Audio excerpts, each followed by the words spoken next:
You should have handed over control when Dad passed. Brielle's voice cut through the noise like a knife through butter. This is our chance to sell and make a real profit. My heart stuttered as I peered around the corner, spotting my cousin deep in conversation with Ethan, my fiancé of 3 years. They huddled near the bar, oblivious to my eavesdropping presence at our winery's annual harvest party. I'm in, Ethan murmured with a solemn nod. We'll tell Avery after securing the deal. She won't be able to refuse once the money's on the table. Bile rose in my throat as the truth slammed into me. My own family, my supposed loved ones, plotting to steal away my father's life's work, everything I'd sacrificed to preserve. Trembling, I stormed away, desperate for space to process the gut-wrenching betrayal.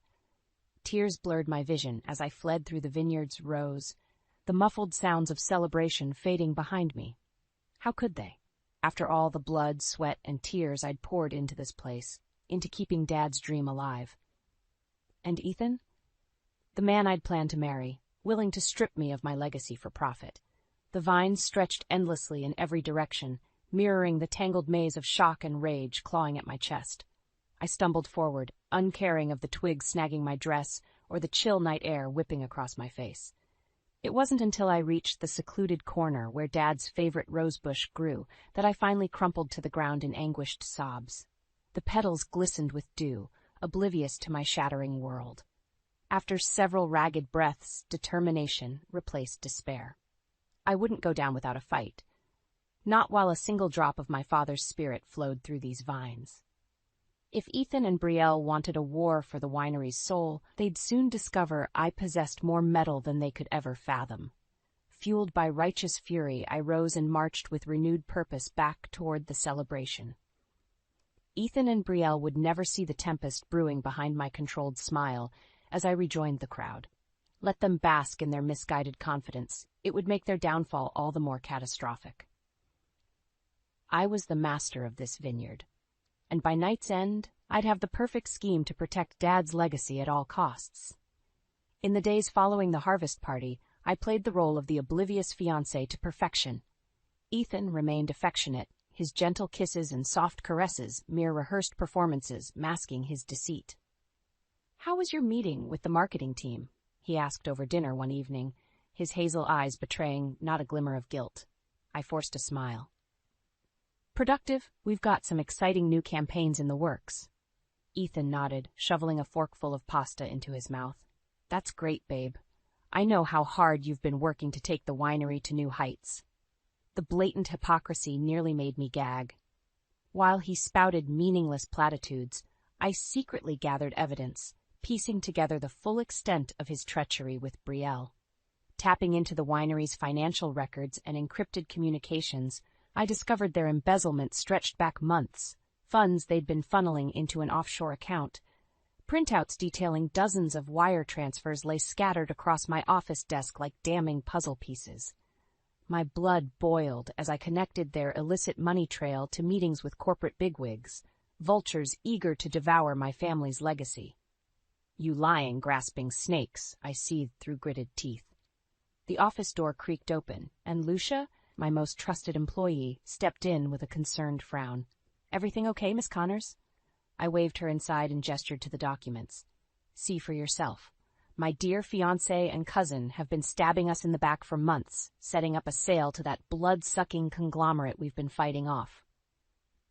Lucia's eyes widened in horror as she scanned the records.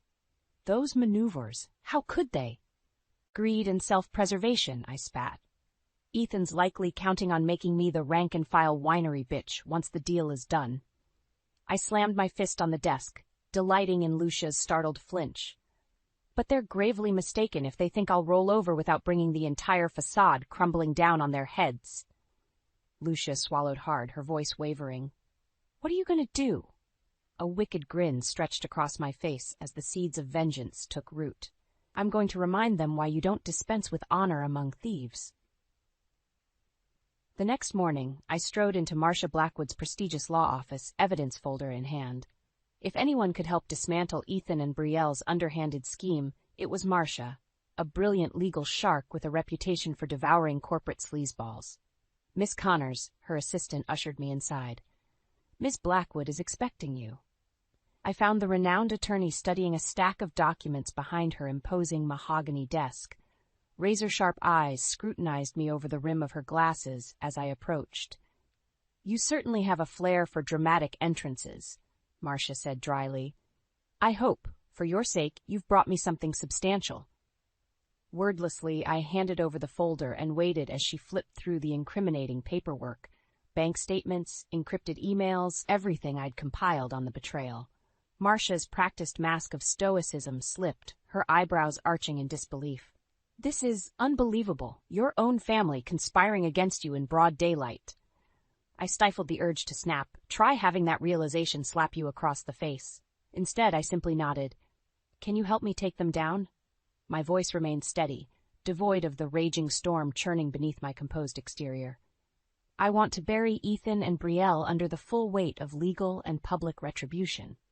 A predatory glint flickered in Marcia's eyes, the look of a tiger scenting blood on the wind. "Oh, I'll do more than that, Miss Connors. By the time we're through, their reputations and freedom will be torn asunder. They'll be left destitute, forced to slink away from this valley with their tails between their legs." My lips curved into a vindictive smile, already envisioning the devastation I'd rain down upon the traitorous snakes slithering in my midst. Over the ensuing days, Marcia and I constructed an impenetrable counteroffensive, rallying allies in preparation to obliterate Ethan and Brielle's scheme. Anthony, my winery's head vintner, eagerly supplied information to undermine their corporate dealings. Jackson, our top sales rep, helped divert funds and reroute profitable distribution contracts. Kara in marketing launched a campaign showcasing our heritage and community ties, the very soul they aimed to ravage for profit. With each Ailey recruited and assets secured, the day of reckoning crept inexorably closer. Ethan and Brielle carried on clueless, their arrogance blinding them to the crumbling ground beneath their feet. I could hardly wait to cement the trapdoor's collapse and revel in their pathetic, well-deserved downfall. The first strike hit with precise, surgical brutality. This just in. Financial records have surfaced exposing embezzlement and corporate fraud at Connor Family Vineyards, the local news anchor announced in a grave tone. Sources indicate Chief Marketing Officer Ethan Baxter and Deputy Manager Brielle Evans have been funneling company assets into overseas accounts for personal gain. I watched with wicked satisfaction as the damning report flashed on the TV, my finger hovering over the pause button. Frozen on screen, Ethan and Brielle's faces contorted in horror. A perfect captured memory. In the ensuing days, a merciless barrage of legal filings and media leaks descended upon the conspirators. Marcia worked tirelessly, slapping them with criminal charges while ensuring every salacious allegation dominated headlines. Ethan confronted me in a heated parking lot showdown, his usually polished veneer cracked and disheveled. "Why are you doing this?" he demanded through clenched teeth, eyes wild and desperate. "We were going to set you up with a nice payoff, more than enough to retire comfortably." I laughed in his face, loud and mocking. "And let you thieves bleed my father's legacy dry? Spend his life's work on foosball tables and degenerate thrill-seeking?" The venom in my tone seemed to shrink him before my very eyes. "You deluded yourself into thinking I'd just hand over the keys and walk away once the money hit my account, that I'd forsake my responsibilities, my duties as Connor heir." Poking his chest with each enunciated word, I leaned until our faces were mere inches apart. "You miscalculated. Badly." Ethan recoiled, his expression incredulous. "So that's it? You'd rather watch everything burn than compromise?" Meeting his gaze with frigid certainty, I replied, "Some legacies are worth martyring over." With that, I spun on my heel and strutted away, leaving him to stew in his shattered delusions. The next phase hit hard and fast, a series of surgical strikes systematically sabotaging Ethan and Brielle's corporate dealings. One by one, their underhanded business negotiations unraveled in spectacular fashion. Within days, the Vineyard conglomerate abruptly pulled their buyout offer after our PR blitzkrieg portrayed us as a historic community anchor, the embodiment of Napa's proud heritage they'd never uproot without a customer backlash. All its posturing about market share and consolidation swiftly crumbled in the face of such toxic optics. Other potential investors fled like scattering roaches in the light, terrified of being labeled corporate pillagers. With their options dwindling, Ethan and Brielle found themselves outmaneuvered at every turn, each frantic move, born of arrogance and desperation, easily anticipated and deflected. Soon they'd have nowhere left to squirm except directly into the pit of consequences I'd meticulously excavated. I could already envision them dangling on the precipice, one fateful shove from total disgrace and ruin. With Ethan and Brielle's scheme to sell the winery lying in ruins, it was time to set the final stage for my grand defiance. I'd lured the snakes into a corner, now to spring the trap and crush them beneath my heel once and for all. The annual Winemakers Charity Gala presented the perfect opportunity. A high-profile event with investors, media, and industry bigwigs from across the valley in attendance. Precisely the backdrop I needed to thoroughly humiliate the treacherous fools threatening my legacy. "You wanted to speak with me?" Ethan sidled up beside me, his expression a pathetic mask of defeat and confusion. Behind him, Brielle hovered nearby, shoulders slumped in dejected resignation. I regarded them both with callous appraisal. "Yes, there's an important matter we need to discuss at the gala tonight. A major announcement regarding the winery's future." Ethan's brow furrowed as he processed my words. "You mean?" "Exactly." I allowed a calculated pause, lips curving into a razor-thin smile. "I think it's time I abdicated control and allowed the next generation to steer Connor Vineyards forward, with all our supporters present to bear witness." His features slackened in apparent relief, and I had to stifle a derisive snort. If only he knew the profound depths of his delusion. I don't know what to say," he stammered out. "Thank you for finally seeing reason, Avery. I promise Brielle and I will make you proud with the new direction." "Save your platitudes." I cut him off with a dismissive wave. "Just be prepared to embrace your role on the stage tonight. It'll be a performance neither of you will ever forget." As the gala commenced a few hours later, tension simmered just beneath the celebratory surface. Ethan and Brielle worked the crowds with artificial cheer, confidence buoyed by hubris and ignorance. They fully expected this evening to mark their ascension as winery overloads, a private victory party attended by the entire valley's elite. Little did the self-deluded fools realize the event heralded loss-doomed downfall, orchestrated by the very woman they sought to disenfranchise. Their humiliation would be gloriously public, a final legacy-staining trauma to complement the mountain of legal consequences still to come. Enjoying the evening? I sidled up to them with 2 fresh glasses of crisp Chardonnay, every inch the gracious hostess. Brielle accepted her drink, green eyes glinting with avarice. "It's just the start of many more to come under our management." "About that." I raised my glass in preparation for a toast. "I believe I promised a special announcement tonight?" Ethan's face broke into an eager grin, gobbling up the bait with reckless desperation. "You finally saw the light. We're ready to lead the winery into a new prosperous era." Seizing the moment, I strode up onto the stage and seized the microphone, my voice amplifying across the hushed ballroom with authority. "Esteemed guests, as many of you know, this gala celebrates not just the year's harvest, but the bonds of community, heritage, and family." I paused, letting the pregnant silence saturate the air like a heavy fog. "Therefore, it is with great dismay I must reveal there are snakes in our midst." Pitching my voice to drip with disdain, I turned a piercing glare upon Ethan and Brielle's ashen faces. Snake who've been siphoning profits into offshore accounts and orchestrating an illegal sale to corporate raiders, all in a selfish ploy to steal what isn't theirs. The room erupted in shocked gasps and furious murmurs. Ethan gaped at me in abject horror, his knees visibly trembling. Score 1 for catching the rats by surprise. "But take heart, my friends," I continued, allowing a vindicated smile. "For I've spent months unraveling this scheme and constructed a righteous counterattack to preserve the heart and soul of Connor Vineyards. And as we speak, law enforcement is en route to apprehend the conspirators and abate this betrayal once and for all." That caused another thunderous roar to swell, this one of cheers and applause from the assembled guests. Ethan and Brielle could only stand frozen, their traitorous aspirations rejected in the most grandiose, humiliating forum imaginable.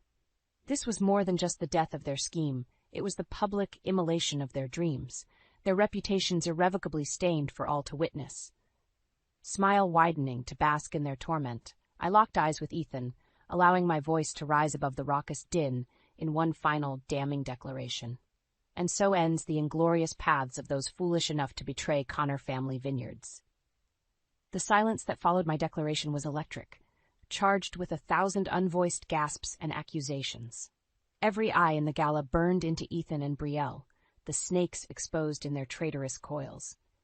Clutching the microphone, I drank in the moment, savoring their abject humiliation as event security closed in to apprehend them. There would be no escape, no last-minute reprieve to salvage their crumbling reputations. "You lying bitch!" Brielle exploded first, always the blazing tempest to Ethan's simmering tumult. Flecks of spittle flew from her snarling lips as she wheeled on me in impotent rage. "How dare you? After everything our family sacrificed to build this place up from nothing." A cruel laugh burst from my chest, mocking and utterly devoid of mercy. "Sacrificed?" I echoed back at her venomous glare. "By stealing and scheming behind my back to rob me of my rightful inheritance? If that's the extent of your sacrifices, then allow me to return the favor." Sweeping an arm out, I gestured to the assembled crowd staring in scandalized fascination. "Esteemed guests, I give you Brielle Evans and Ethan Baxter, a contemptible pair of vipers who not only embezzled funds and orchestrated an illegal sale, but deluded themselves into thinking I'd simply hand over my legacy to their greedy clutches once the money hit my accounts." A fresh torrent of gasps and whispers rippled through the room, judgment and damnation raining down on the exposed snakes. No corner of this prestigious venue would offer them refuge, only the unforgiving glare of a community outraged by their insidious betrayal. "Well, here's your wake-up call." I locked eyes with the fuming Brielle, jaw clenched to savor her swift descent into panicked realization. "The Connors don't fold to snakes or sell our souls so easily. We have a pride and resilience that parasites like you could never comprehend." Dismissing her with a contemptuous sneer, I turned my scathing address toward the squirming Ethan. "And you, my so-called husband-to-be orchestrating a con to strip me of everything I've sacrificed for. Tell me, were you even attempting to mask your disloyalty, or just stringing me along like a blissfully ignorant puppet?" Ethan opened his mouth to respond, but any protest withered on his ashen lips beneath my blistering glare. "Save your platitudes, we both know the truth. You saw an opportunity for an easy payday. Damn whoever's lives or legacies got chewed up along the way." My fingers stabbed with each enunciated syllable, driving the humiliation deeper. "Well, you miscalculated badly, Baxter, and now you'll reap the widespread ruination you've disgraced yourselves by earning." As if on cue, the ballroom doors flew open, revealing a grim-faced Marcia Blackwood flanked by county sheriff's deputies, the legal cavalry arriving to compound the conspirators' devastation. They swept forward as twin tidal waves of dread finally crested over Ethan and Brielle's masks of feigned innocence. Excuses and justifications died on their lips, choked off by the stark ramifications crashing down upon their elaborately orchestrated scheme. Ethan turned to me, momentarily unmasked in his desperation. "Avery, please." But I cut him off with a contemptuous slash of my hand. "I don't know who you are anymore, Ethan. Only that you're just another snake unworthy of my name or legacy."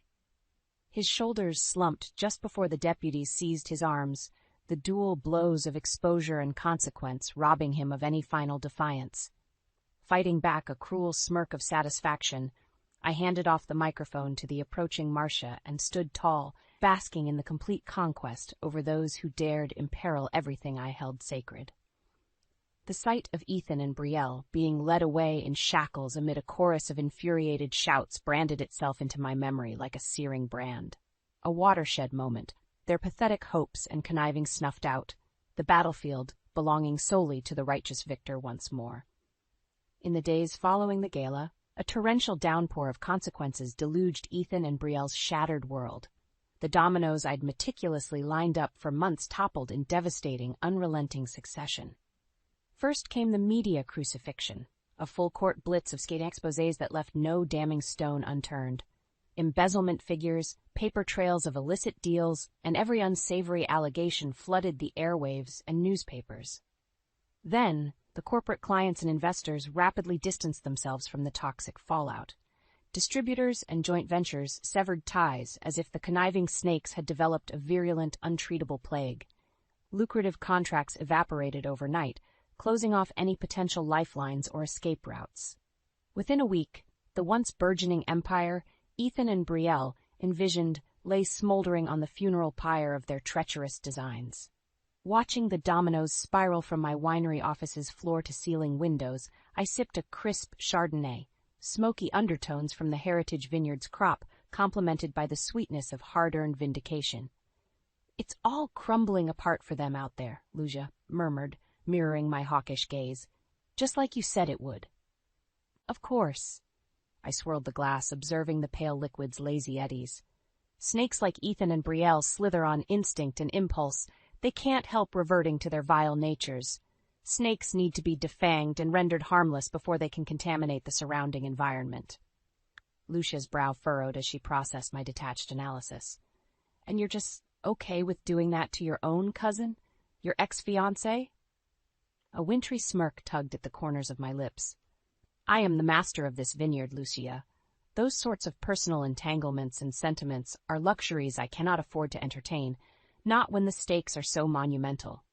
Shaking her head slowly, she shifted her gaze back outside. "I don't know how you have the stomach for it. All this, coldly dismantling their lives." "It's not about vengeance or settling scores," I replied evenly.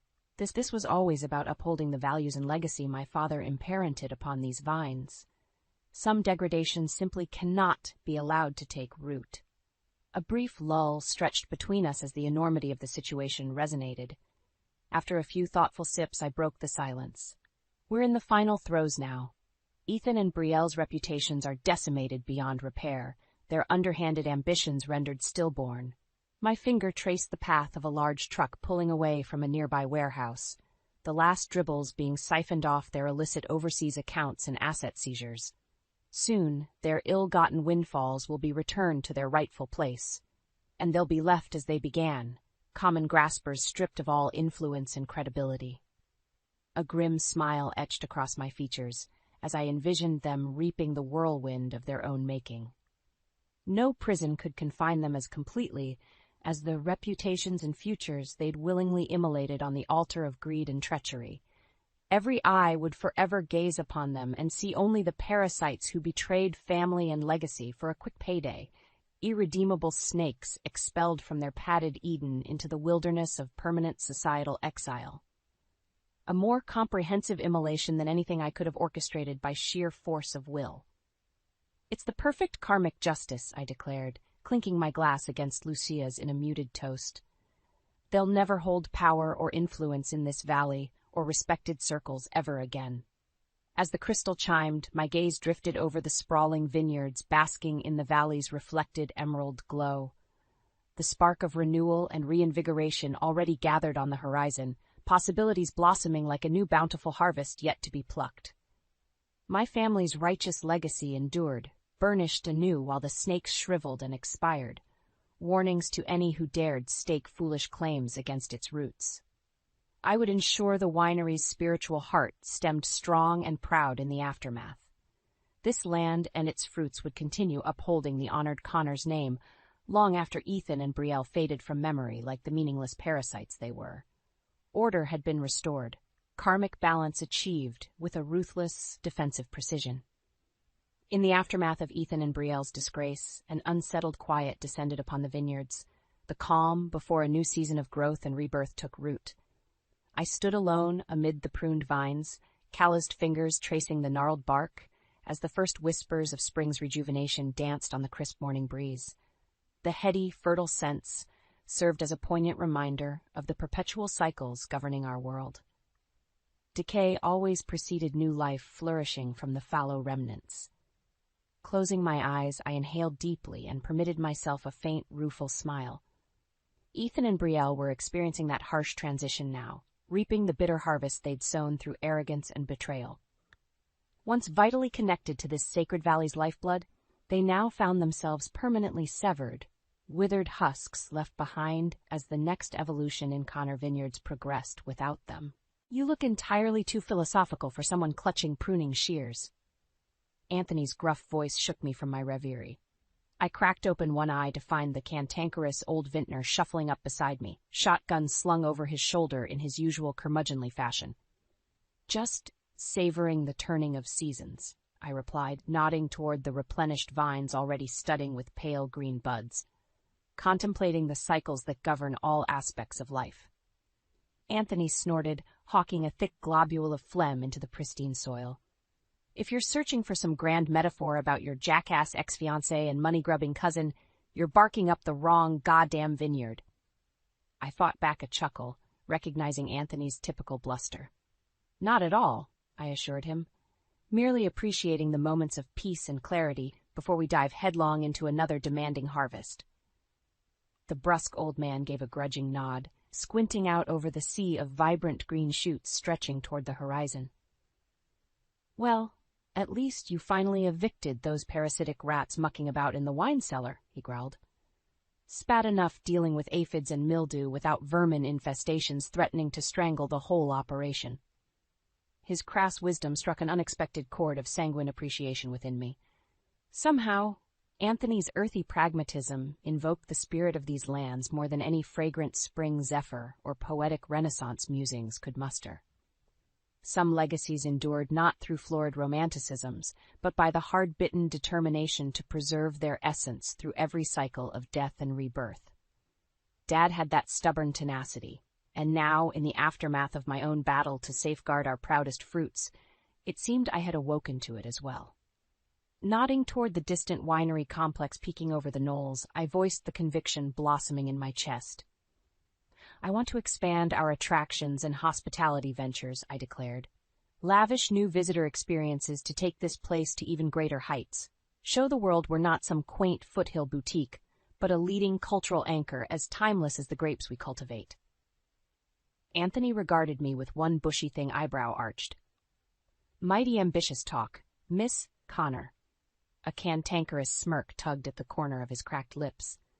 "Hope you've got the grit to back it up once the snakes come slithering back." My fingers tightened around the pruning shear's worn wooden grip, drawing reassuring strength from its hewn permanence. "I'm counting on it," I replied with a feral grin. "The vines and soil have tasted treachery.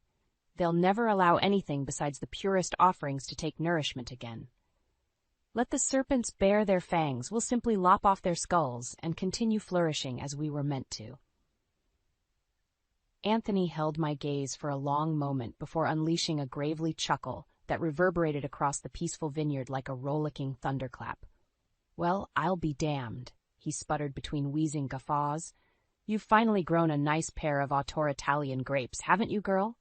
My laughter joined his, the twin reverberations mingling and trilling through the awakening vines, harbingers of the revitalized spirit and enterprise taking root. As our mirth gradually subsided into a comfortable quiet, I gazed out over my family's verdant domain with a renewed sense of purpose igniting within. No longer would I merely aim to preserve these hallowed lands. That passive existence felt unbefittingly hollow in the wake of my trials.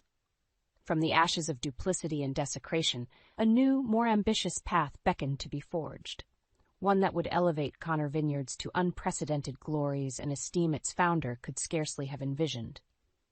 But I sensed Dad's spirit smiling down upon the endeavor, regardless, for he would surely recognize the resilience and singular drive propelling his heir's ascent from turmoil to triumph.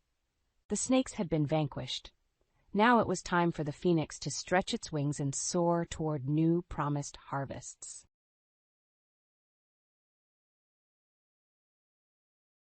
At last, the day arrived when I could escape the constant sight of your face. Those freeloaders, who did nothing but consume without contributing, needed to go. They should be grateful for the charity they've received all this time.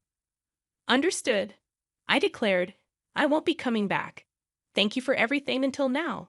Swiftly, I gathered my essentials and bid farewell to the place I had called my in-laws' home for many years. As I left, my mother-in-law wore a satisfied expression, relishing my departure. However, only I harbored a certain poignant truth.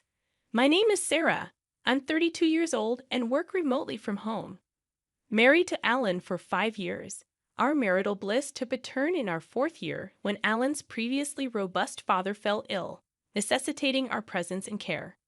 Initially resistant to the idea of living with my in-laws, I acquiesced due to Alan being their sole source of familial support.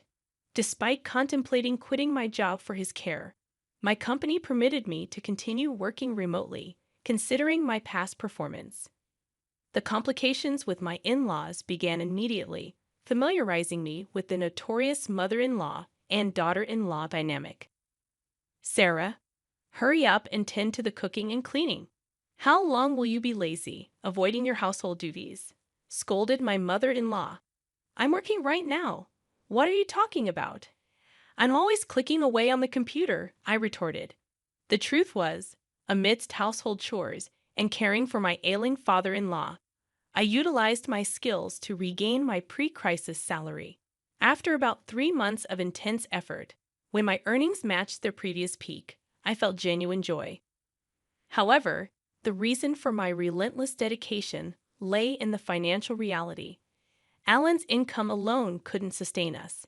Despite my hopes that life would finally ease up, the struggle continued. I contemplated setting aside some savings, but inexplicably, circumstances grew increasingly challenging. It felt as though the funds in my wallet were in a constant state of decline. Intrigued by this, I scrutinized our expenses and discovered that Alan had been indulging in lavish spending. Furthermore, my mother-in-law exhibited a penchant for extravagant habits. Alan, always eager to please others, extended his generosity beyond work lunches, using our credit cards to fund drinking parties. My mother-in-law, juggling numerous hobbies with friends, liberally paid for lessons and social gatherings. Despite their profligate ways, the burden of household chores and caring for my ailing father-in-law fell solely on me. I found myself covering all our living expenses with my income, making the prospect of saving money seem like a distant dream. Anxious about our financial situation, I approached Alan and my mother-in-law. "Alan, mother, it seems we've been spending excessively. If this continues, we'll deplete our finances. Could you please consider cutting back on your expenses?" I implored. In response, Alan and my mother-in-law harshly dismissed my concerns. "I don't want you to appear stingy in front of my colleagues and subordinates." "Can't you understand that?" argued Alan. "They won't think you're stingy just because you don't pay for them every single time," I reasoned. "Maintaining good relationships with your coworkers is important, but what about the trips to the girls' bars?" "That has nothing to do with work," I pointed out. "You just want to have fun, don't you? How about you come home drunk and start talking about it, even if no one asks you? That just means you have a more enjoyable time there than spending time with me." I expressed my frustration. My mother-in-law sided with Alan, laughing off my concerns. "I'm glad Mom understands, and she's right," Alan asserted. Meanwhile, my mother-in-law justified her spending, stating, "If I didn't go to my classes, I'd just be cooped up at home. I'm taking classes with my friends to enjoy the limited time." I found myself grappling with the harsh words echoing in my ears, labeling me as a terrible daughter-in-law. Their judgmental remarks centered on the fact that I dedicated myself to household chores without earning an income, rendering me, in their eyes, without the right to voice complaints. The notion of being looked down upon by a homemaker left me perplexed. In truth, I worked diligently, contributing a steady income to the household, while also managing the housework and caring for my father-in-law. Their skepticism and belittling tone, asserting that working from home couldn't yield much, were disheartening. Even more so, my mother-in-law had apparently fed Alan a distorted narrative, implying that she alone took care of my father-in-law, painting me as an idle homemaker. The injustice of their perception left me speechless. Despite the countless moments when I contemplated leaving that challenging environment, the anchor that held me was my deep concern for my father-in-law. Since the early days of my marriage, he had consistently treated me with kindness, in stark contrast to Alan and my mother-in-law. His expressions of gratitude, acknowledging me as a wonderful daughter-in-law, resonated in my heart. Whenever he required care, he would apologize for the burden while expressing gratitude for my efforts. In these moments, I found solace and purpose in caring for him. I couldn't fathom leaving him to the whims of Alan and my mother-in-law. Father-in-law, it seemed, had been keenly aware of the family's dynamics, recognizing my contributions in maintaining our household's financial stability. His words of appreciation, acknowledging the importance of my efforts, became a source of strength. The anxiety about the fate of this household without my presence was overshadowed by the greater concern for my beloved father-in-law. Thus, I made the decision to personally provide dedicated care until my father-in-law's passing a year later. The somber occasion of his funeral became an emotional battleground for me. Despite my heartfelt grief, my tears were met with disapproval. "Why are you crying so much, Sarah? Father-in-law has passed away. Isn't mourning like this natural?" I was asked, but my response seemed to provoke irritation from my mother-in-law. She accused me of making it sound as if she had never taken care of him at all. The truth, however, was starkly different. My mother-in-law had hardly been involved in my father-in-law's care. Her preoccupation with hobbies and frequent outings left me as the primary caregiver. Despite my efforts, she portrayed herself as the oppressed and pitiful mother-in-law to outsiders, painting me as the cruel daughter-in-law.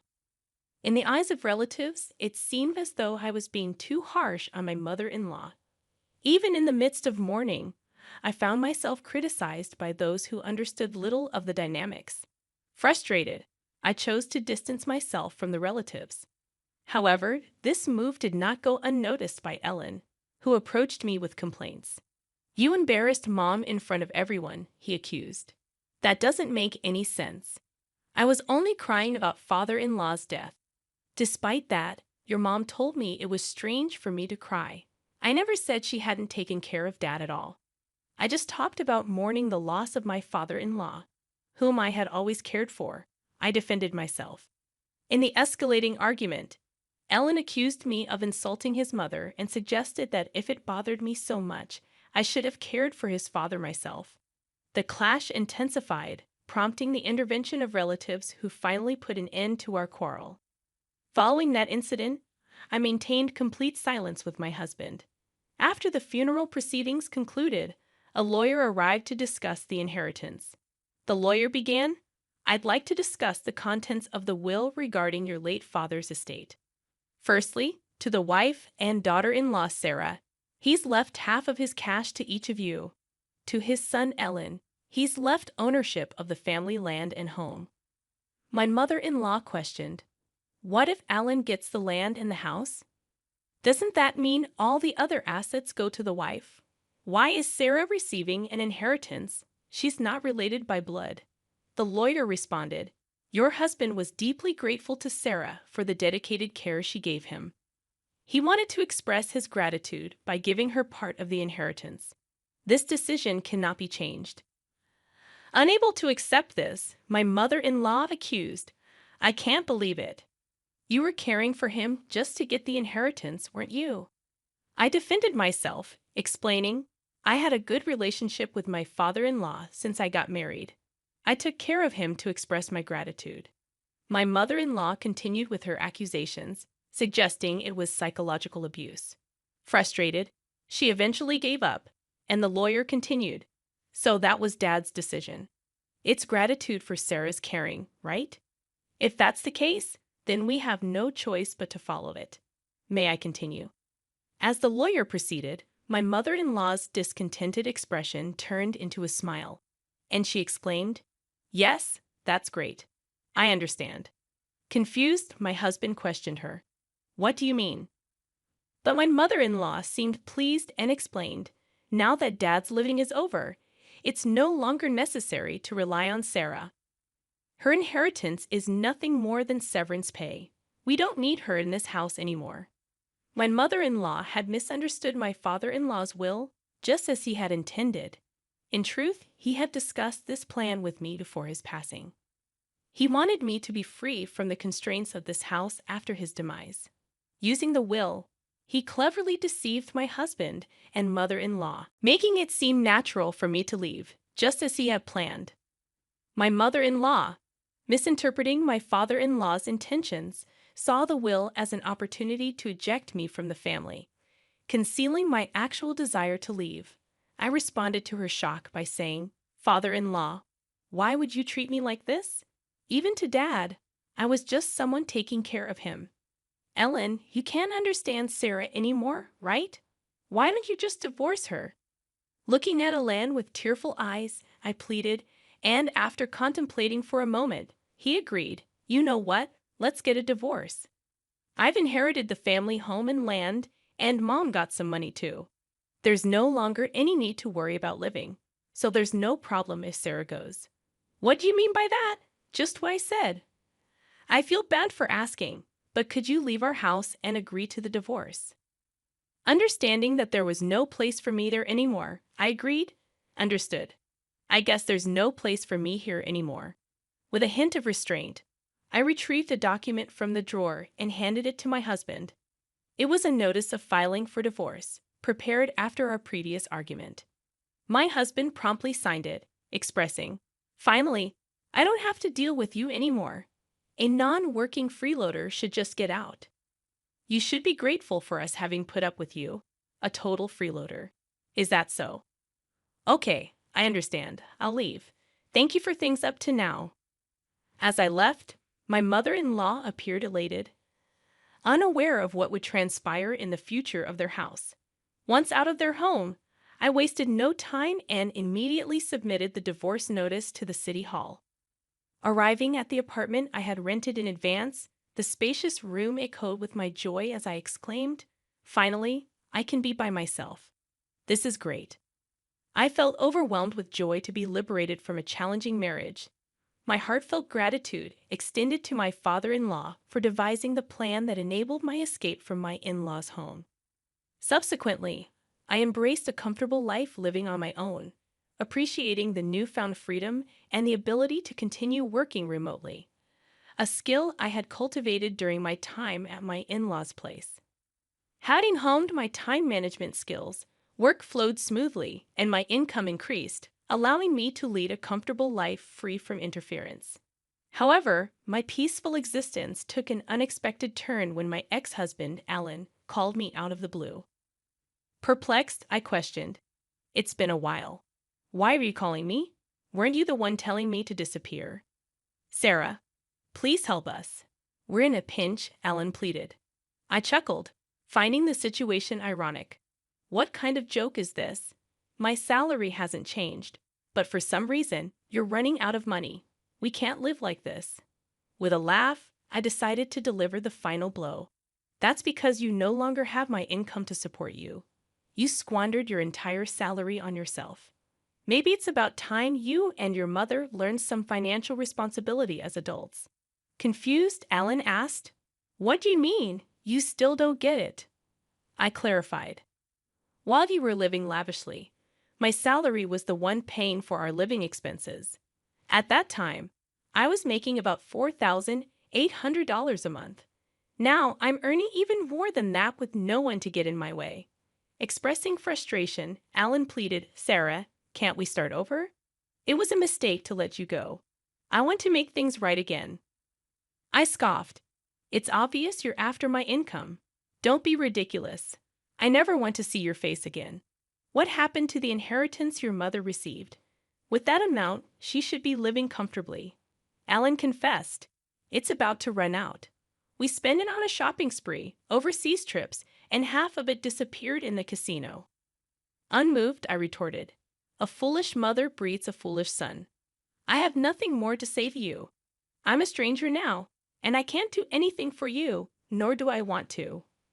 Desperate, Alan implored, "Don't be so heartless. Help me.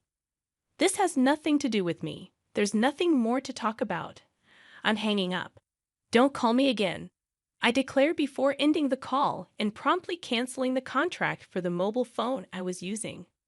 A year later, passing by my mother-in-law's house, I discovered it had become an empty lot, likely sold due to financial struggles. Unperturbed, I continued with my newfound spare time, attending a wine class I had long been interested in. There, I met a man 2 years my senior who took me seriously. After a year and a half of dating, we got married. He is the ace of a well-known company, humble despite his high salary, with a warm and wonderful character.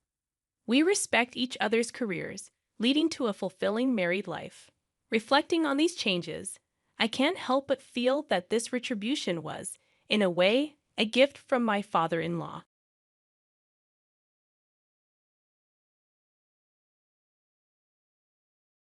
I'm Sarah, a 40-year-old mother of two, wedded to my rock, John, for almost 2 decades. Our life's been a thrilling yet challenging journey, and it's the companionship in these times that truly counts.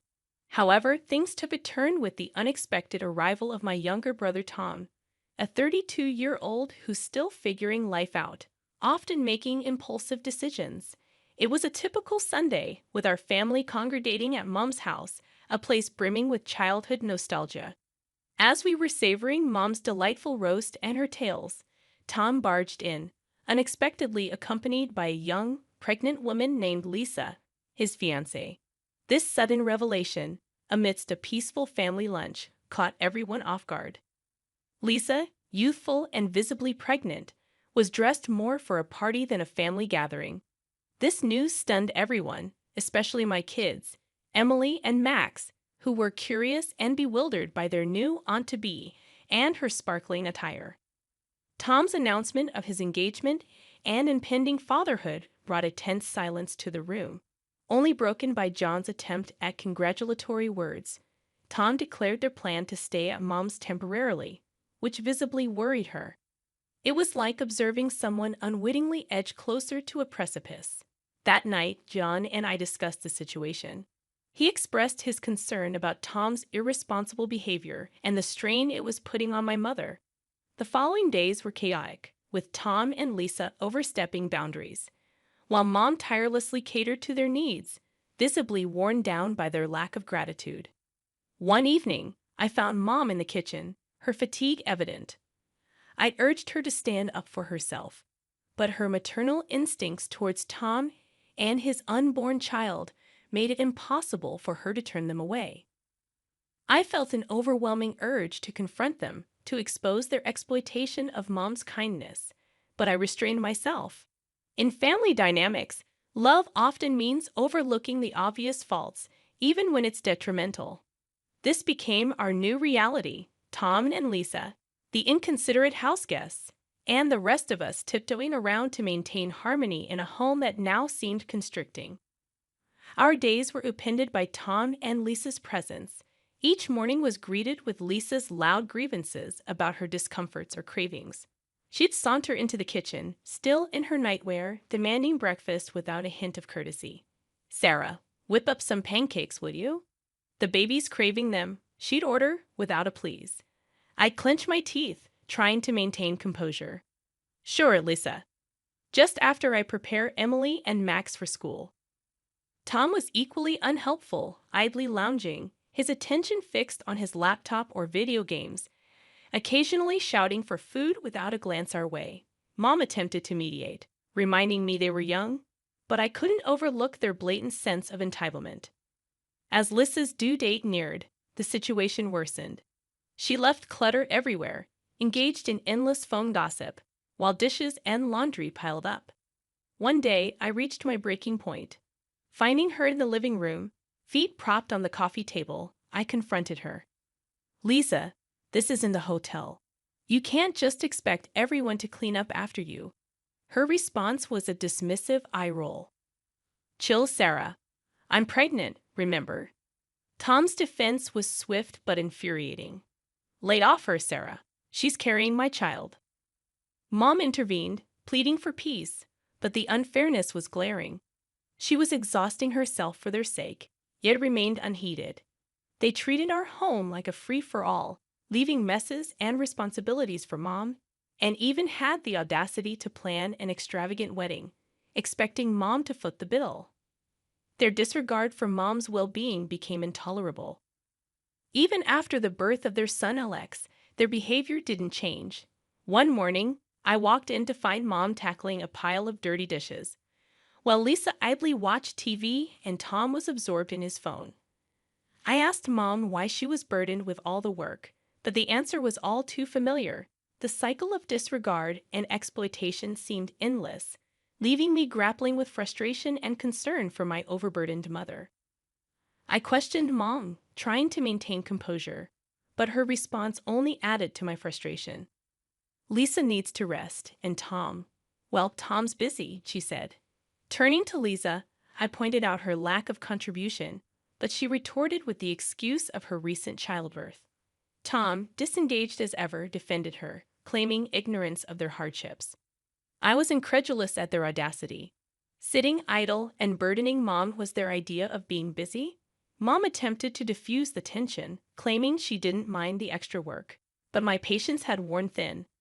I'd argued that Mom was not their servant, but my words fell on deaf ears. Tom and Lisa continued their routine, frequently leaving the house, burdening Mom with their child, and flaunting their extravagant purchases.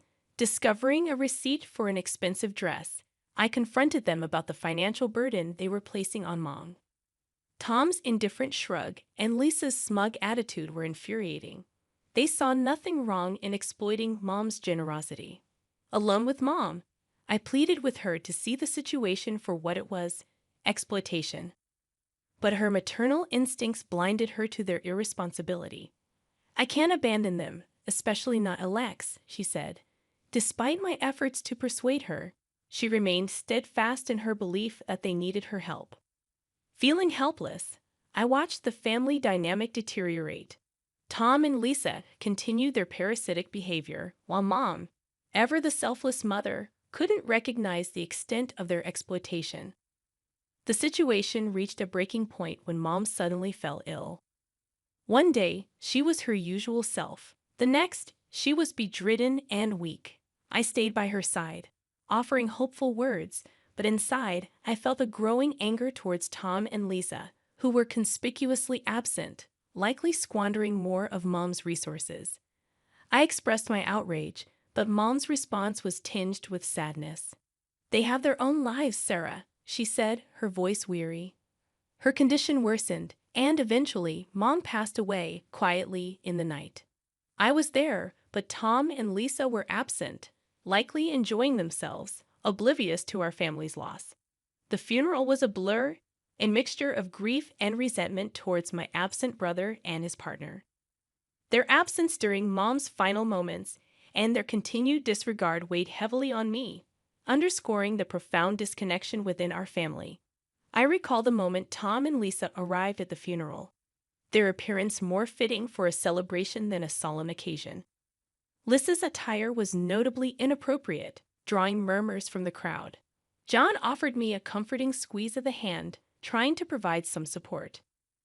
Post-service, Tom urgently wanted to discuss Mom's will. His insistence, so soon after our loss, left me aghast. He claimed Mom had left the house to him, a statement that seemed incredibly presumptuous and insensitive given the circumstances. My protests about respecting Mom's memory fell on deaf ears. Tom was adamant about his entitlement. The following day, I visited Mom's house to gather her belongings, but I was met by Lisa's sneering face at the door. She coldly informed me that the house was now theirs, claiming Tom had inherited everything. Tom's appearance, confirming the claim with a smug grin, sparked a mixture of anger and disbelief in me. I felt alienated, standing at the threshold of my childhood home, now claimed by my callous brother and his wife. Determined to seek justice, I found myself nervously entering the notary's office. The whole ordeal, grappling with Mom's loss, and now this dispute with Tom, seemed like a nightmare. Mr. Jacobs, the notary and an old family friend, greeted me with a solemn expression. As I voiced my doubts about Tom's claim, Tom and Lisa arrived, exuding arrogance. Mr. Jacobs began reading the will, and my anxiety peaked. When he reached the part about Tom, he announced a bequest of only $5,000 to him, a revelation that visibly shocked Tom. Mr. Jacobs then continued, to my relief and surprise, declaring that Mom had left the family home and the remainder of her estate to me.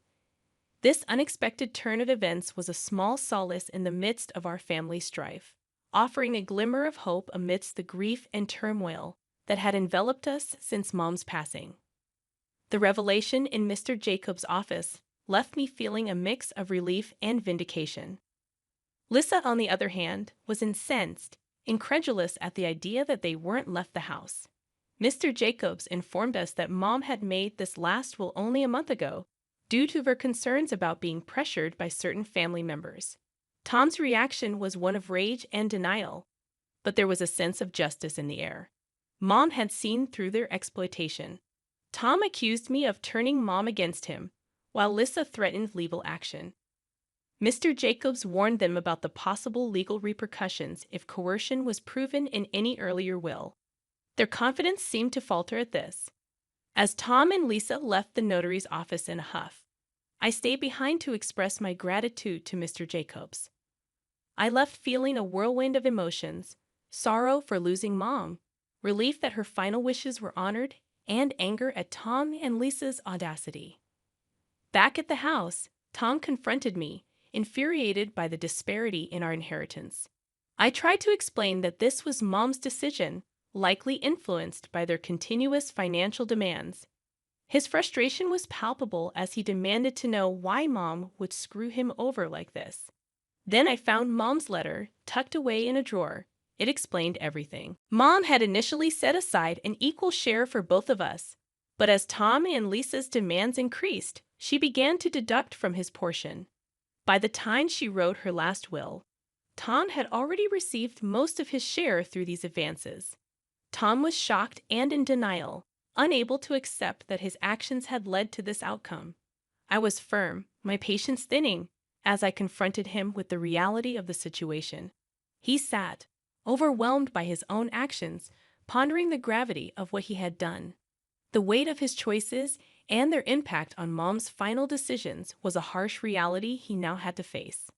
As I set the letter down, a blend of pity and frustration washed over me. "You've only yourself to blame, Tom. This was your doing," I said, watching him leave the house, a shadow of the man he once was. There was a sense of justice in his departure, but it was tinged with sadness for a family now fractured by both grief and selfishness. The house, previously a battleground of family conflicts, now stood in a haunting silence. Tom and Lissa had left, severing all ties with me. It was a relief to be freed from their tumult, yet it also left me to grapple with the fallout of their actions.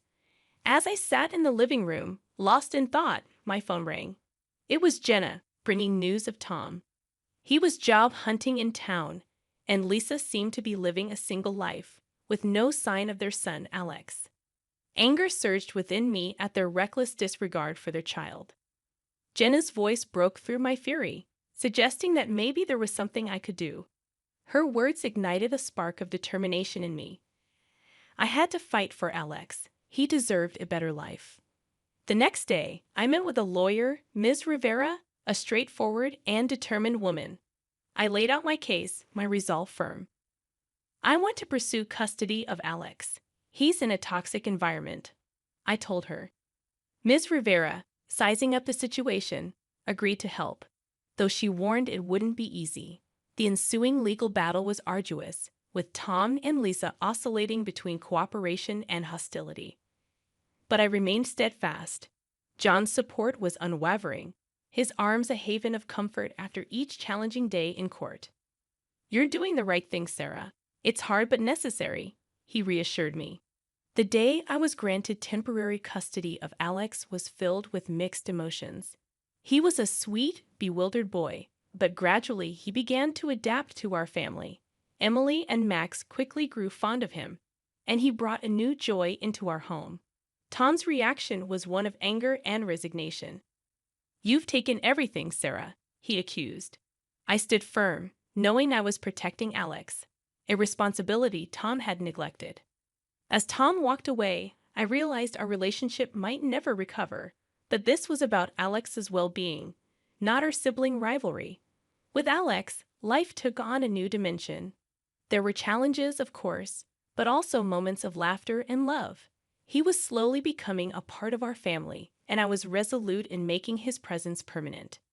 Looking back, I knew despite the hardships and challenges, we were building a brighter future, one filled with hope and the love of a family reunited under new circumstances. Making the decision to bring Alex into our family was undeniably the right choice. It marked a new chapter for us, an opportunity to heal, grow, and foster a future brimming with love and stability.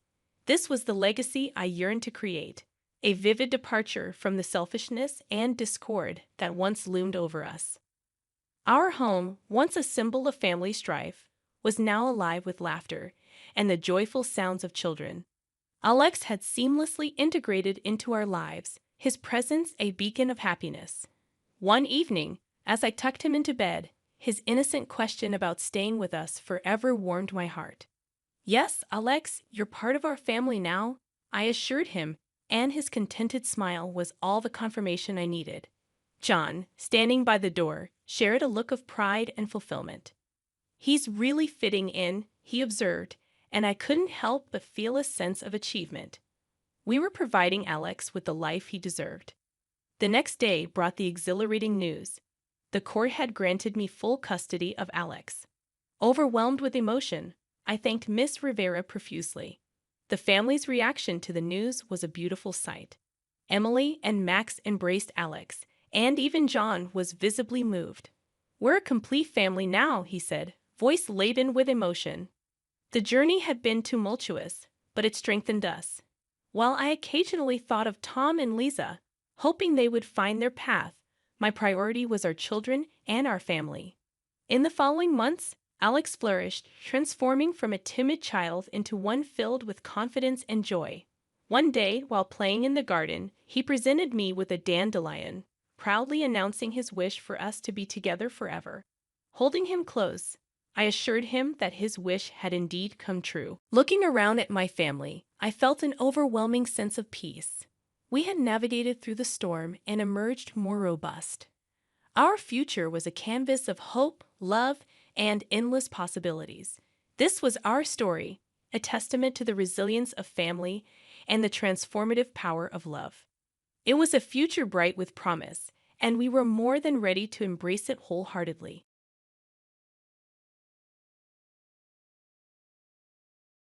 Greetings. Am I exhibiting a lack of open-mindedness, or is my spouse perhaps displaying excessive naivety?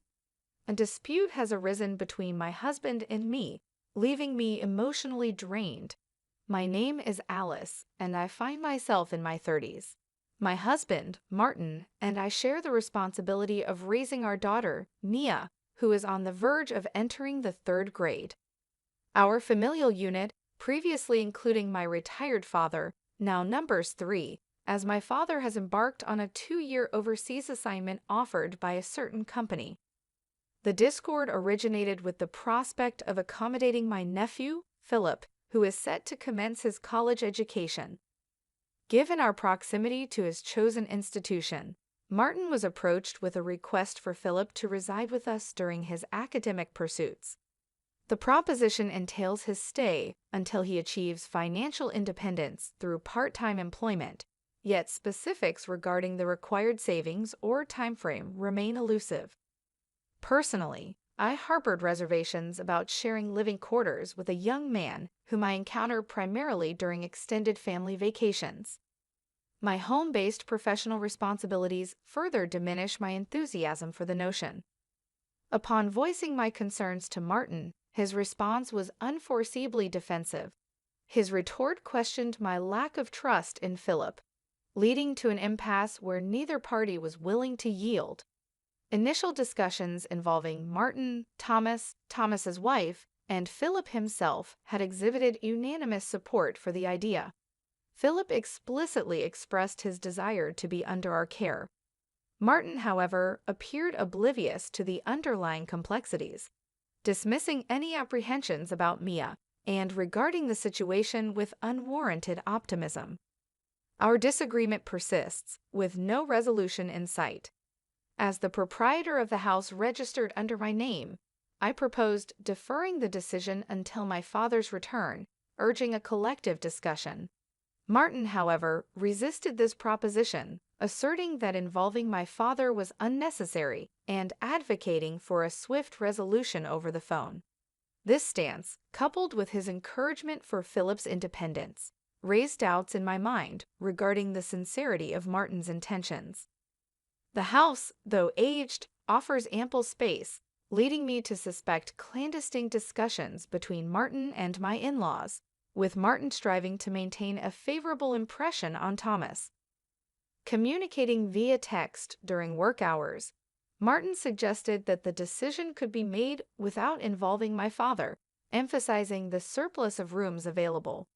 Despite my reservations, Martin remained steadfast in his opinion, refusing to budge until a decision was reached, thereby exacerbating the existing deadlock. It is disconcerting to contemplate anyone's displeasure upon discovering that their relatives have been relocated to their residence without consent, especially when they are not present. Martin, however, exhibits a noticeable lack of comprehension.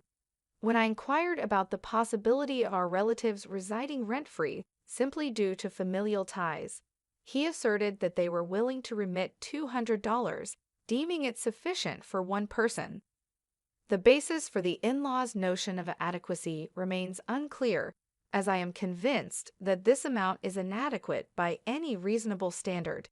The question arises, does $200 cover only monthly groceries? I limit the absence of prior consultation between Martin, Thomas, and me. If only they had sought my input earlier, I could have engaged in a thorough discussion with my father. However, I suspect a reluctance to consult him in advance, perhaps due to his benevolent yet stubborn nature, leading them to anticipate certain conditions. My apprehensions deepen as I entertain the thought that clandestine machinations have been underway since they learned of my father's overseas assignment.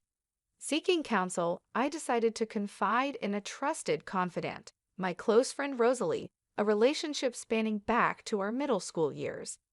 Recognizing the gravity of my situation, Rosalie promptly adjusted her schedule and suggested a private setting to ensure our conversation remained confidential.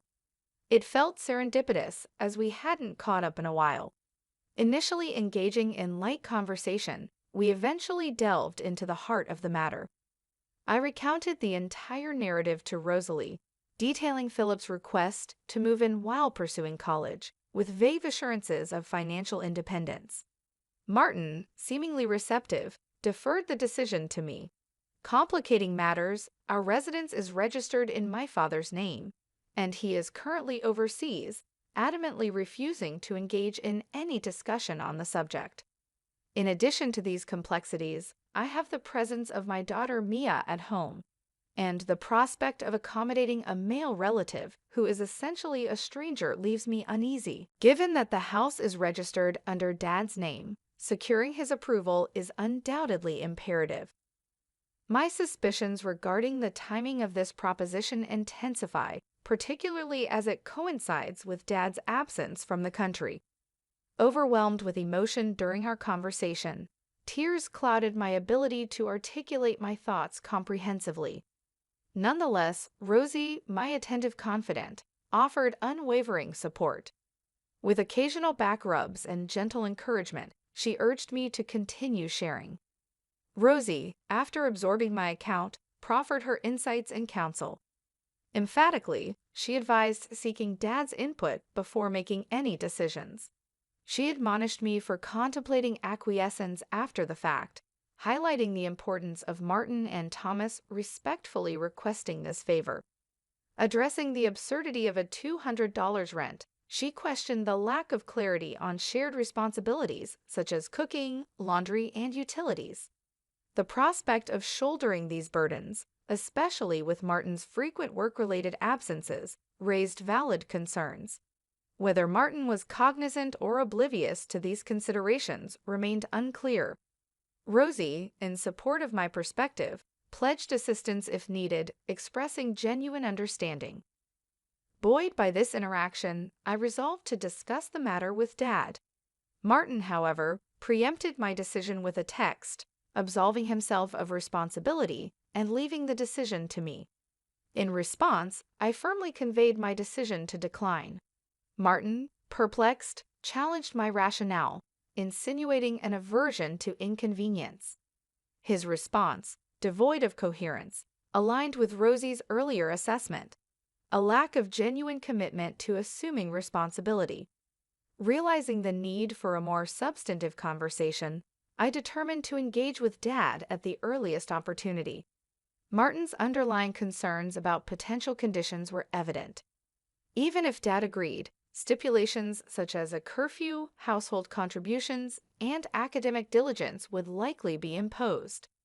Given Philip's involvement in karate, weekend attendance at classes might also be required to instill discipline. Failure to meet any of these conditions could prompt Dad to insist on Philip's immediate return to his home country. Yet, in the face of potential conditions, I acknowledged that if Philip truly required this favor, my inclination was not to be perceived as heartless. The following day, I reached out to Dad as planned. Understandably uncomfortable with the notion of someone residing in his home while he was away, he refrained from granting permission. Instead, he proposed involving a real estate agent to facilitate an alternative solution. After concluding my call with Dad, Martin returned home, coincidentally with Thomas, who happened to be in town on business.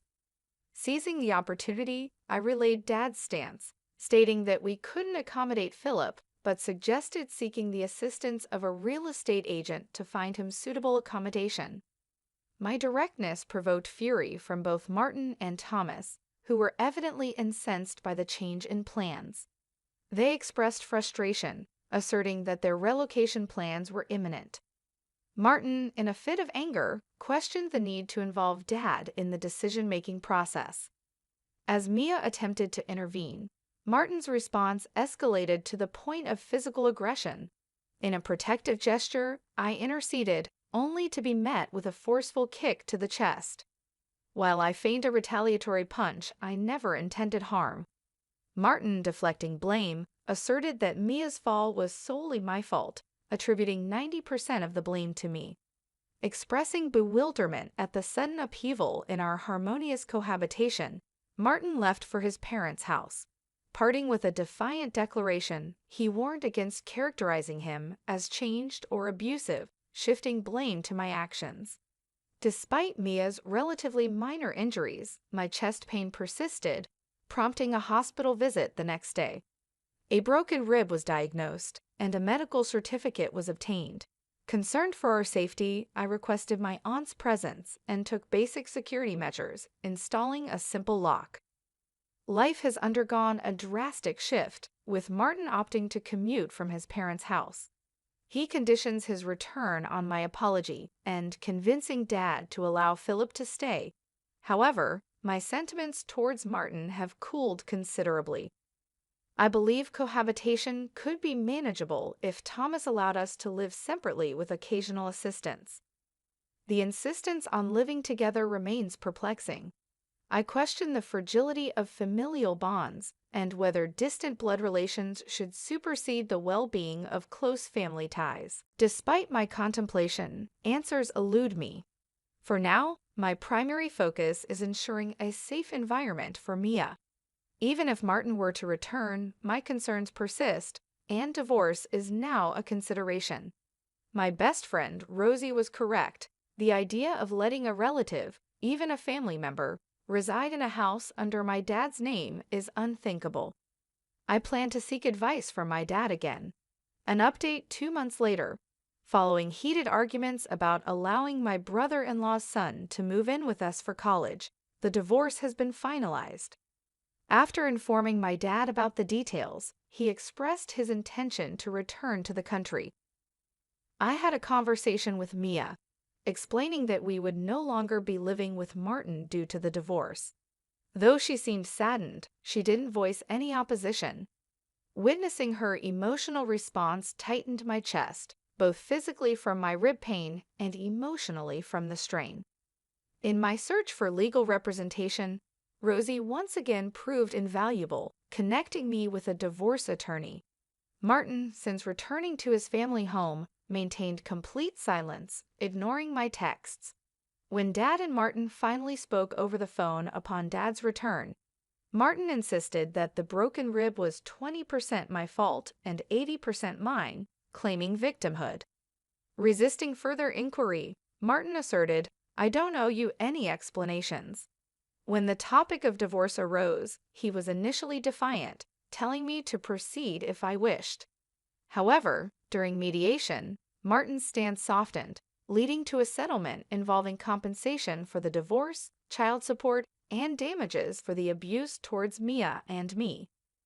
In a surprising turn, Thomas reached out to apologize, and revelations about Martin's undisclosed actions came to light. Initially, Martin had promised to contribute $200 for Philip's living expenses, a detail he had withheld from me. As it turns out, Martin was in discussions with his in-laws about them providing him with approximately $800. In essence, he was attempting to siphon off funds from them, explaining his vehement insistence on having us all live together. While Martin enjoyed golfing, a seemingly expensive hobby, I believed he was managing within his personal budget. The revelation that he harbored a love for gambling, particularly horse racing, dating back to his college days, came as a shock. Neither during our dating nor after our marriage did he display any signs of this inclination. Unbeknownst to me, he had been secretly accumulating debt, amounting to around $20,000, which left me stunned. Upon learning this, Thomas understandably expressed fury, condemning Martin for taking advantage of their kindness and exhibiting far worse intentions. Thomas questioned how Martin could resort to violence and emphasized that his change in behavior likely stemmed from the fear of his debts becoming public knowledge. When Thomas confronted Martin, he proposed a solution. Martin could stay at their old house, contributing some funds for living expenses while commuting. Thomas naively trusted Martin and felt gratitude, assuming the arrangement was settled. Upon revisiting this with his wife and acquaintances, they realized the imprudence of their behavior and extended a thick envelope as a gesture of apology. Clearly, it contained apology money. However, forgiveness towards Martin was not on my agenda. Despite being unaware of these financial matters, I still harbored trust issues towards Thomas. In my view, if they had the means to prepare that much money, they should have supported their son from the outset, aiding him in becoming self-sufficient and preventing the current predicament. I politely declined Thomas's offer, and he extended his apologies once more before leaving. Several months post-divorce, Mia and I have been attending counseling twice a month. Dad's return overseas prompted occasional requests for support from my uncle and his wife, contributing to a sense of stability. However, an unexpected letter arrived from Martin. Despite my initial reluctance to open it, I sighed and decided to read it before discarding it. The letter was disconcertingly self-serving, with Martin expressing regret for losing his temper and acknowledging his financial struggles. He insinuated that honesty might have offered a solution, questioned Mia's loneliness without a father, and asserted his commitment to change for the better. The letter concluded with a suggestion to reconsider living together as a family once his debts were settled. Recognizing the self-serving nature of the letter, I shared it with my uncle and his wife. Concerned about potential risks, they promptly contacted a lawyer to arrange a restraining order. The terms stipulated that any future contact from Martin would incur a demand for $1,000 in emotional damages each time. The threat of reporting him to the police for stalking was formalized in a document sent to Martin. Though apprehensive, my uncle and his wife assured me that they would handle the situation.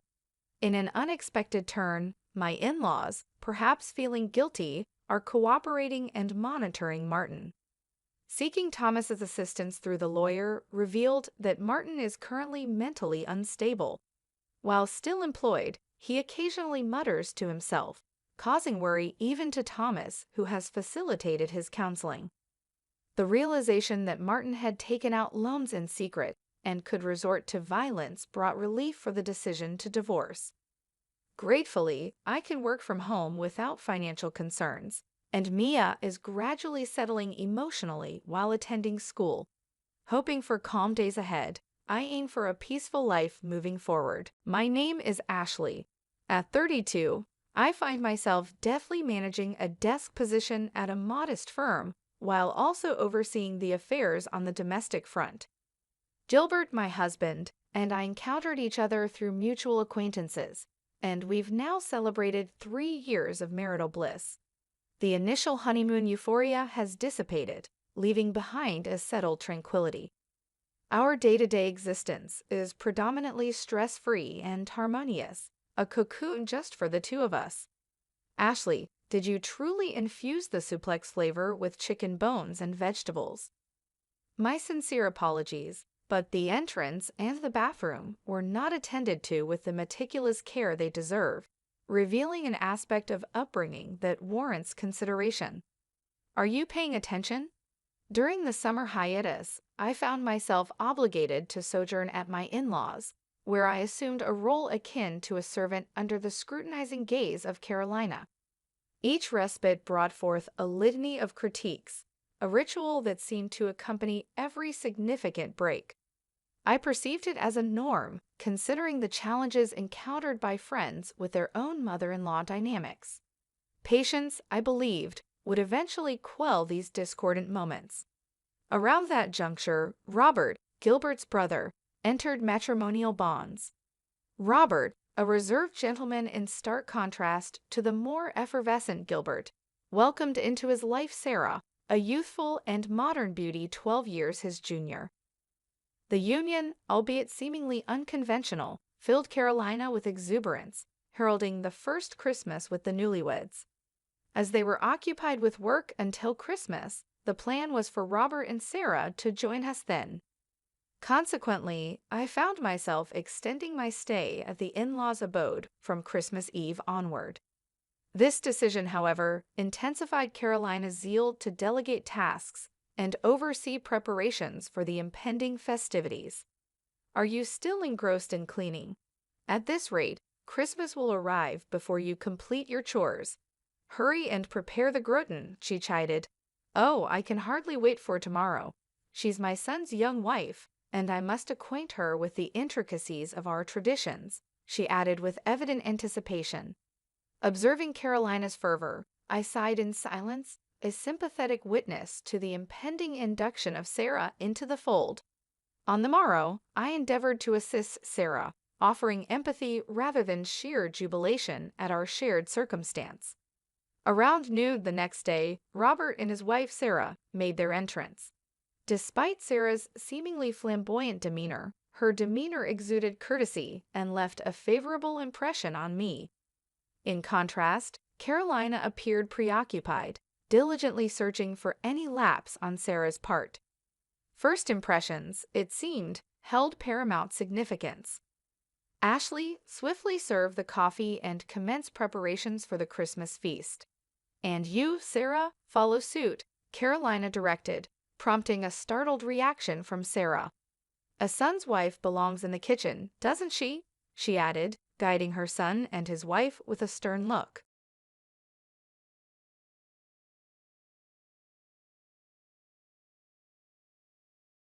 Despite vigorously rubbing my eyes, the scene before me remained unchanged. The moment my eyes focused, I did not just do a double take, but a triple take. What unfolded before me was the transformation and expansion of our house, appearing entirely different from its previous state. My name is May, a 43-year-old working housewife, married to Jim for 15 years. Unfortunately, our union had not been blessed with children, but this circumstance allowed us to live contentedly in close companionship. As long as we upheld the promises made before marriage, I believed our bond would remain strong. Having lost my parents at a young age, my in-laws became my surrogate parents. Our relationship had been harmonious, and our house, situated just a 10-minute bike ride from their home, maintained the perfect distance to sustain our connection. However, the balance was disrupted after the sudden passing of my father-in-law. His collapse at home led to his eventual demise in the hospital, leaving my mother-in-law in inconsolable grief. In our efforts to support her, my husband and I took turns caring for her, and over time, she began to recover. Just as life seemed to be returning to normal and my work became busier, an unexpected shift occurred.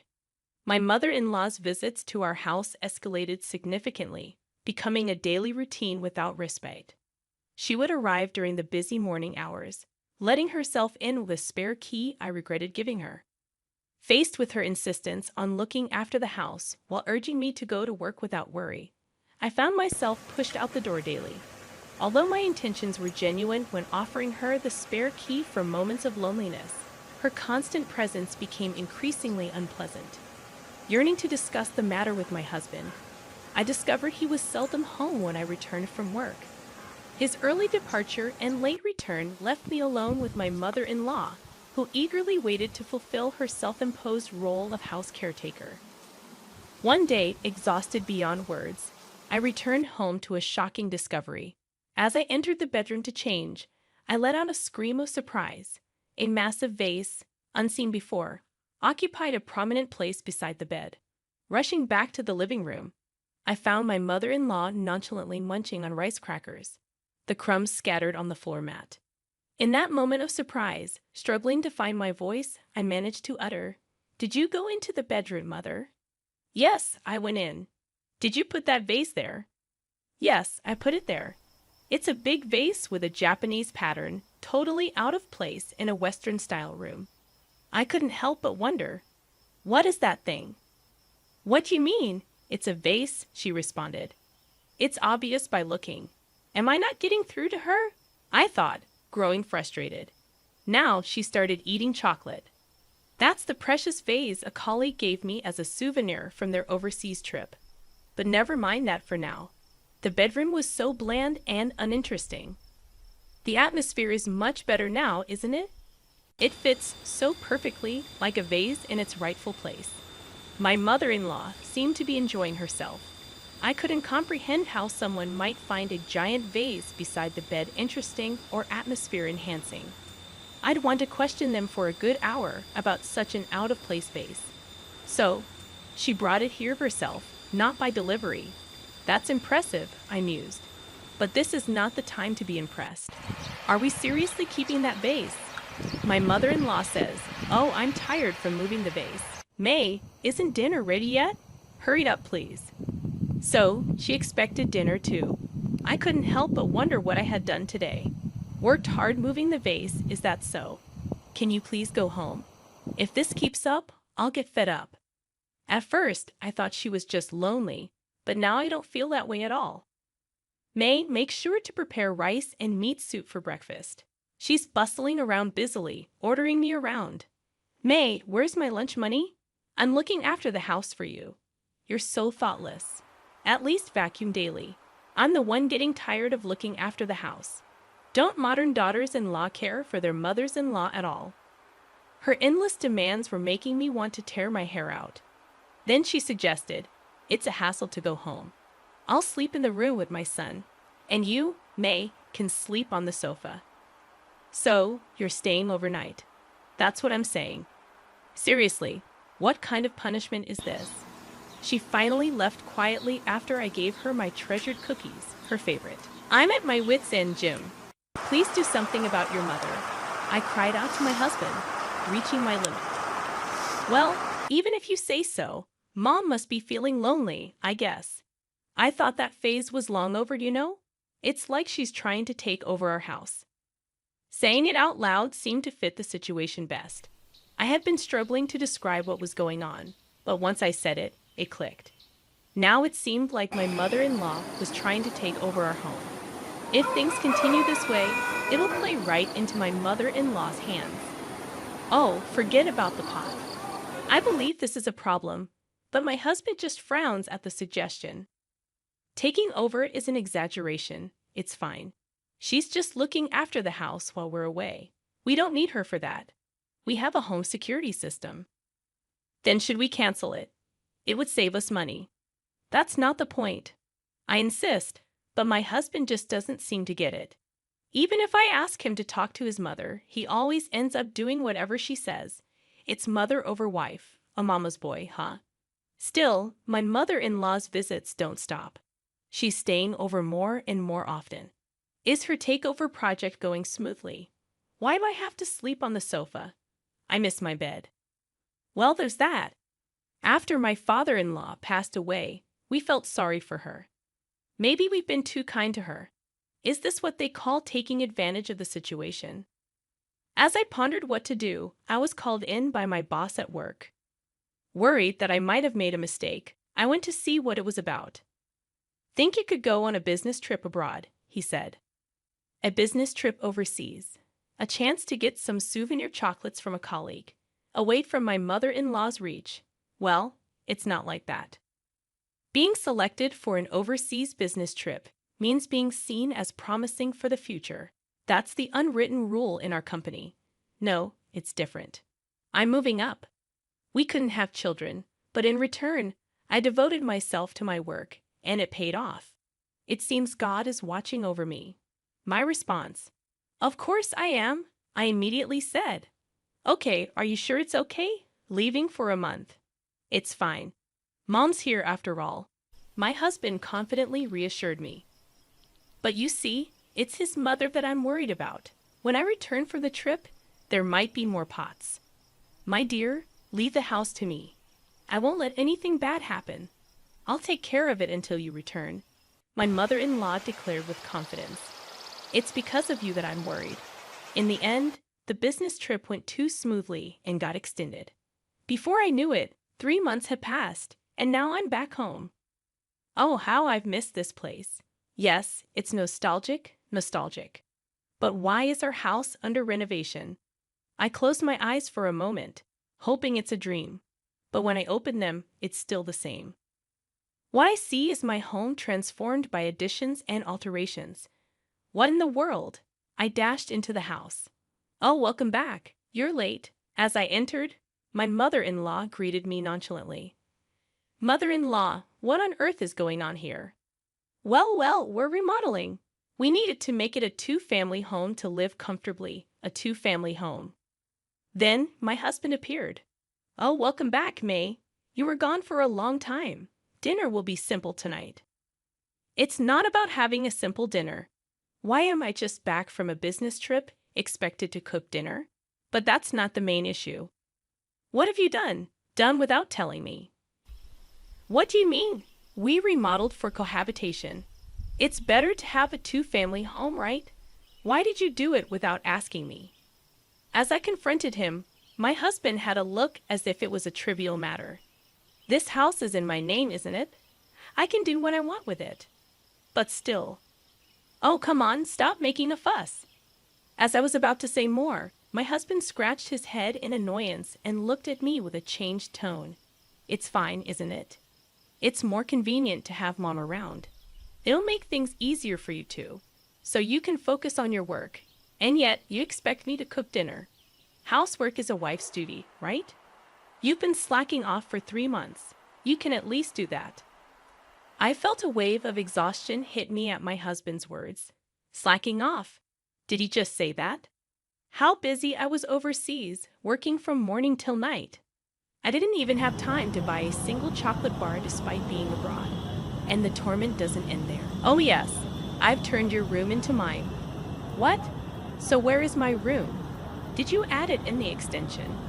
"There's no such thing. That extension is entirely my living space. But I wanted a room on this side too, so I turned it into a Japanese-style room." "What's with the star at the end?" I asked, my eyes wide in disbelief. "Then where is my room?" "That's what I'm saying. You don't have one. A daughter-in-law doesn't need her room. Let's see, if I had to say, your room would be the kitchen. Lucky you." I was speechless. She took over my room for herself. And now, while I'm working, she dares to assign the kitchen as my room. A quiet flame of anger began to smolder within me. Then, my mother-in-law brought out some documents. "You earned money on your business trip abroad, right? Here, take care of this." What is this? What does she mean by take care of this? I looked at the documents and nearly fainted. $160,000. The total cost of the recent renovations was written there, and I was shocked at the astronomical amount. I confronted my husband. "Hey, how do you plan to pay for this huge amount? We haven't even finished paying off the house loan. How are you going to manage with your salary? We already had a loan for buying this house. And on top of that, I couldn't imagine we could get a loan for another $160,000. Could it be my father-in-law's inheritance? No, that doesn't make sense. There wasn't that much money. As I pondered in confusion, my husband looked at me with an equally puzzled expression. What are you talking about? It's obvious that you're going to pay, May. That's right. May, we're relying on your earnings. You'll have to work hard and earn a lot for our sake. They said it as if it was the most natural thing in the world. In other words, they intended to make me pay the arbitrary renovation cost of $160,000. At that moment, something inside me cooled and then froze over. I was done. These two were no longer needed in my life. Clang, clang, clang. It felt like I heard the gong signaling the end of a match. So shall we proceed to a no-holds-barred brawl outside the ring? My actions after that were swift. I took the luggage I had brought back from the business trip and left, ignoring their attempts to stop me. I booked a room in a business hotel and started taking action. The next day, I returned to the house. The sight of the changed home brought a wave of sadness. As I stood there, my husband came out seeing me. May, where the hell have you been, and what have you been doing? I just had some errands to run. Forget about that and take care of the house. The construction isn't finished yet, and there's a lot to do. I glanced at my yelling husband and entered the house without a word. Hey! He chased after me, flustered as I ignored him. Oh, May, where were you last night? We had steak specially. Oh yes, here's the bill for the meat. Since you weren't here to eat it, it's your responsibility to pay. You left on your own after all. I was handed the receipt.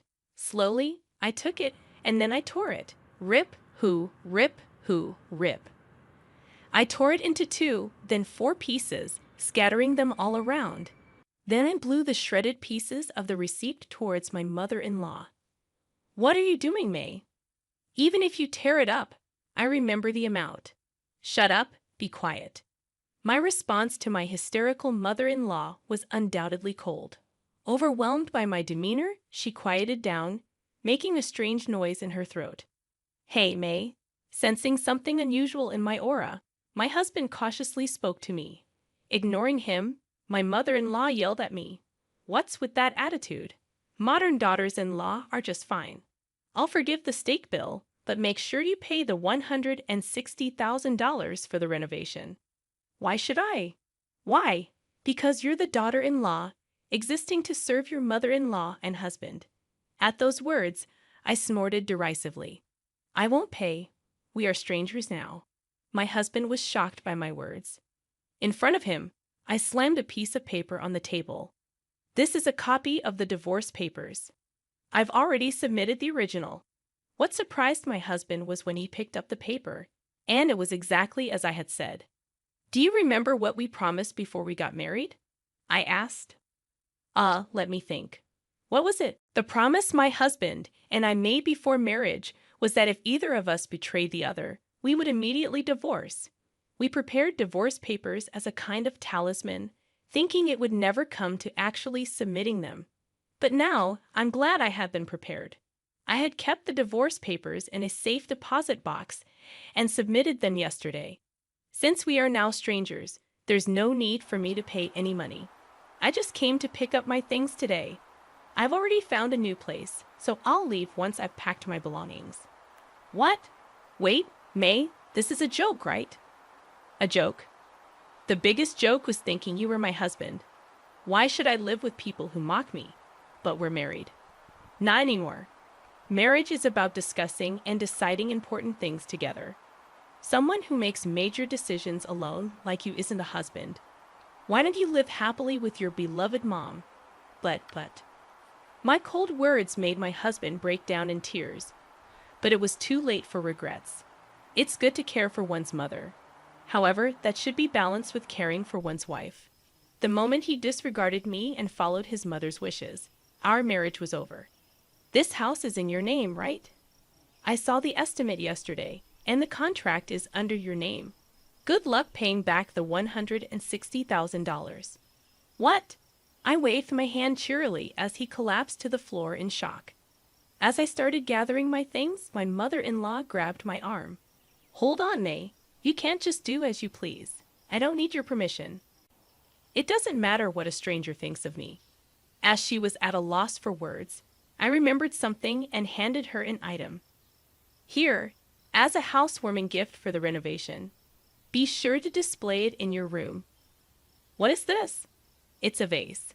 I placed a palm-sized vase in my mother-in-law's hand. It was oddly colorful, oddly shaped, and had a particularly mediocre design. The most time-consuming task yesterday was finding this vase. Believe it or not, it cost $1. You're lucky, aren't you, mother-in-law? Stop joking around. What about the $160,000? Well, I'm just a stranger now. As my mother-in-law cried out with tearful eyes, I, laughing to tears myself, quickly packed my belongings and left the house. What happened after that? Well, the two of them, who had completely relied on my income, seemed to be living quite poorly. They couldn't possibly make payments on the original loan plus an additional $160,000. My mother-in-law sold her own house, but it didn't amount to much and was far from enough to cover the costs. As for my husband, he was already dealing with reduced pay due to poor business performance. The shock of our divorce might have contributed to him making repeated mistakes at work. He was demoted, resulting in a significant salary decrease. I remember receiving messages from him filled with pleas. "Please, please help me. I can't pay the loan, and they're going to seize the house. My mother's behavior has been strange lately. She accuses me of being a thief, wanders around the neighborhood. It seems they might have to let go of the house, and with that shock, my mother-in-law was probably seeing his messages." I replied briskly, "Work hard for your mom, who's more important to you than your wife," and then I set my phone to block his calls. As for me, work was going well. My skills were recognized, and it seems I might soon be offered an overseas position, not just a business trip. Freed from the ill-fated ties, a bright future surely awaits me. Looking up at the contrails in the sky, I took a deep breath. I had already submitted the original. What surprised my husband was when he picked up the paper. It was exactly as I had said. "Do you remember what we promised before we got married?" Let me think. What was it?" "The promise my husband and I made before marriage was that if either of us betrayed the other, we would immediately divorce. We prepared divorce papers as a sort of talisman, thinking it would never come to actually submitting them. Now, I was glad I had them prepared. I had kept the divorce papers in a safe deposit box and submitted them yesterday. Since we are now strangers, there's no need for me to pay any money.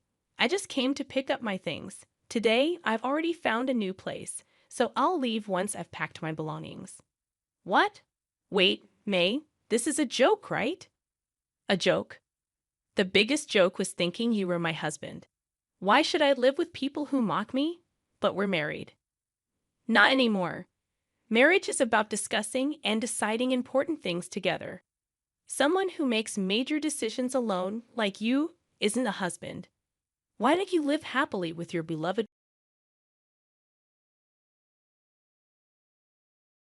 I, a 26-year-old woman, was set to be married last week. However, the wedding didn't take place because I made the decision to run away the night before the ceremony. I had been engaged to my 26-year-old boyfriend for 6 months, and we had been in a relationship for 3 years. We'd also shared 2 children, twin boys who were now 1 year old. The arrival of our unexpected twins had initially caused tension, as my boyfriend was against having kids at that time. Despite his reluctance, I insisted on keeping the babies and gave him the option to leave without demanding child support.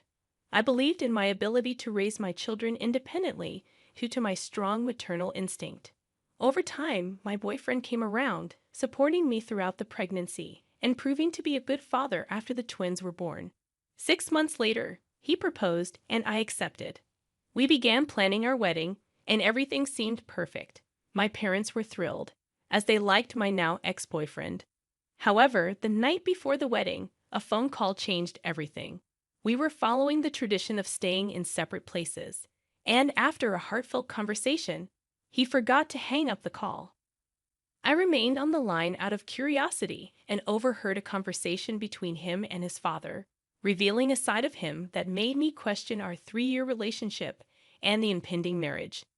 I decided to eavesdrop on their conversation, motivated by my ex-boyfriend's dejected and distant tone when confirming to his dad that he was talking to me. Something felt off, and the subsequent exchange still echoes in my mind a week later.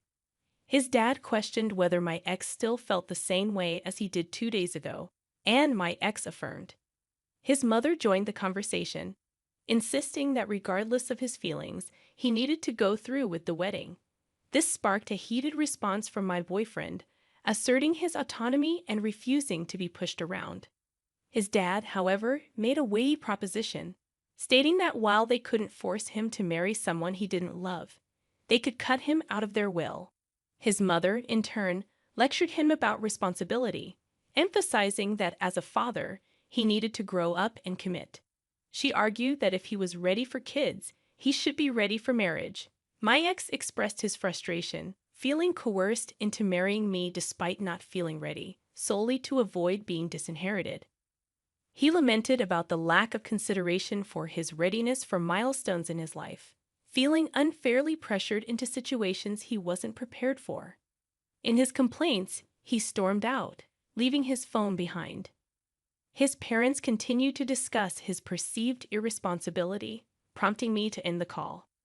Stunned and unsure of what to do, I realized that my boyfriend had agreed to marry me under the threat of disinheritance, a revelation that shook me on the eve of our supposed wedding day. I couldn't fathom the situation for the next couple of minutes. None of his recent behavior had hinted at his unpreparedness. Yes, we had our initial argument when I discovered my pregnancy, but since then, he had been a devoted boyfriend and father. His true feelings were hidden behind a remarkable acting facade.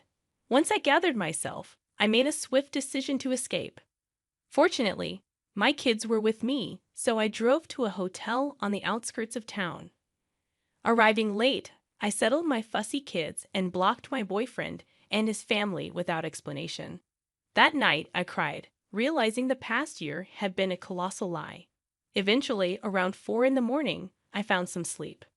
The wedding expenses were covered by my ex's affluent parents, relieving me of financial concerns.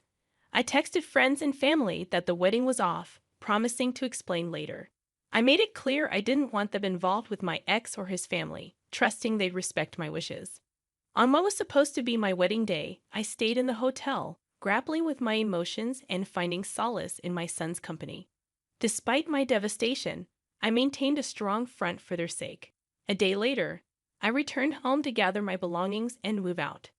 After leaving my kids with my parents, I faced my ex's expected reaction. He appeared sleep-deprived, panicked, and concerned. Unsure of the authenticity of his emotions, he demanded an explanation for my actions, asserting that my decision warranted an apology to him and his family, dismissing cold feet as an unacceptable excuse for humiliation. I didn't say much. I simply informed him that I had overheard his conversation with his parents the other day. He appeared confused for a moment, and when it sank in, he couldn't hide the shame. I didn't feel the need to elaborate or engage in further conversation. After uttering those words, I entered the house while he waited outside in the yard. Gathering the essentials, I left without exchanging another word. There was nothing left for me to say. He had acted according to his beliefs, and now I was doing what I believed was right. I no longer aspired to be a wife. My focus shifted to being a devoted mother. Almost a week passed without communication, and I thought it was the end for us. I had nothing to express, and he seemed to share the sentiment, or so I believed. However, a few hours ago, he unexpectedly appeared at my parents' place, pleading to speak with me. By now, my parents and close friends were aware of the situation, and they hesitated to let him in. Despite their reservations, I agreed to talk to him one last time. I opted to stay in the front yard, fearing a heated argument that might disturb the sleeping babies. In our conversation, he apologized for everything he had put me through. He professed his love for me, admitting he wasn't ready for marriage. He expressed affection for our children and insisted on being a part of our lives despite the revelations from that night. I found myself at a loss for words, grappling with doubts and trust issues. While he wanted a second chance without his parents' interference, I was uncertain about the path forward. He expressed a desire to work things out, but I couldn't ignore the deception that had persisted for almost a year. Now faced with the decision of whether to give our relationship a second chance, I'm torn. I want my kids to have a relationship with their father, but trust is a significant hurdle. As for myself, a break seems appealing, especially after this tumultuous week. I'm undecided about the future of our relationship. Update. Hey, everyone. It's been a while, and I appreciate the overwhelming support. I've been busy with work, kids, and moving out. The advice I've received has been incredibly helpful. I consulted a lawyer about custody arrangements, and I've decided to pursue full custody. Some people have sent hurtful messages, accusing me of being a selfish mother for considering reconciliation. I want to emphasize that I'm a mother, but I'm also a human being. It's only been a week since that phone call, and moving on completely is a process. This was a 3-year relationship, for goodness sake. In the throes of strong emotions, I genuinely loved him, and that vulnerability led me to consider reconciliation. However, as I've regained stability, I recognize the imperative of prioritizing myself and my children. Despite the initial hurtful judgment on the internet, I anticipated it in this digital age. 2 days after calling off the wedding, I began the search for a lawyer, a process that took time as I sought someone I felt comfortable with and could trust completely. Custody discussions were never part of our prior conversations, as we never foresaw such a circumstance. Now that we're at an impasse, I believe it's crucial to take legal measures to secure my children's well-being. While I doubt my ex's desire for custody, I'm wary of his conservative and orthodox parents, who may object to their son not having custody of their grandchildren. I'm preparing for potential challenges. Our last conversation was around 3 days ago, and the lack of contact since then reinforces that, regardless of his words, he's not ready to be with me or willing to make the necessary changes. His recent expressions of wanting to make things work appear hollow and meaningless. The eroded trust between us makes it clear that I won't be with a man who doesn't genuinely want to be with me. Ending the relationship is the best course of action. I plan to communicate my decision soon, hoping it won't escalate into a custody dispute. Update 2. I've informed my ex that I won't be getting back with him and that I intend to file for full custody. I assumed he would understand, given his earlier admission of not being ready for marriage or kids. However, he reacted poorly, engaging in arguments and insisting I couldn't make this decision. I expected him to appreciate not being forced into something he wasn't prepared for. But his reaction has heightened the challenge. Oh, okay. Good on you for managing preschool then. I got her in because I was diagnosed with depression after my husband's death. I got a doctor's note and everything. Wow, I didn't know that was an option. Anyway, the reason I came today is that I need advice. Elizabeth's next statement left me shocked. Would you mind paying our property taxes? What? What property taxes? Where is this coming from? We don't have money to pay property taxes. Why would you think we'd pay it for you? You said we could ask you for anything, didn't you? Well, yes, but plus you guys were the ones who insisted we live on that land. We never insisted. Regardless, property taxes for that land are higher than other places, and it's really causing us problems. Why don't you just work a bit and pay yourself? I can't work. I've even got Emily in preschool based on the excuse that I can't work due to mental illness. That's not our problem. Please, if we can't pay the property tax, we won't be able to live in that house. Look, I don't know all the details, so I'll discuss it with Robert when he gets home. Please do. After showing up out of the blue and making such an unexpected request, Elizabeth left. When Robert got home, I told him about Elizabeth's sudden visit and her asking us to pay property taxes. Of course, Robert was surprised, but he was also angered by her audacity. A few weeks later, we invited Elizabeth over to our house to discuss something important. We timed it so that her daughter, Emily, was at preschool, allowing the three of us to talk. Elizabeth arrived in a good mood. She probably thought we were going to help her with her property taxes. "Robert, it's been a while," Elizabeth greeted. "You seem well. I heard from Jennifer, but let's hear it from you. What do you want to talk about?" "Well, I hate to be a bother, but I came to ask for help with the property taxes," she admitted. "Why can't you pay them yourself? Is there a reason?" "I'm still dealing with emotional stress and can't work.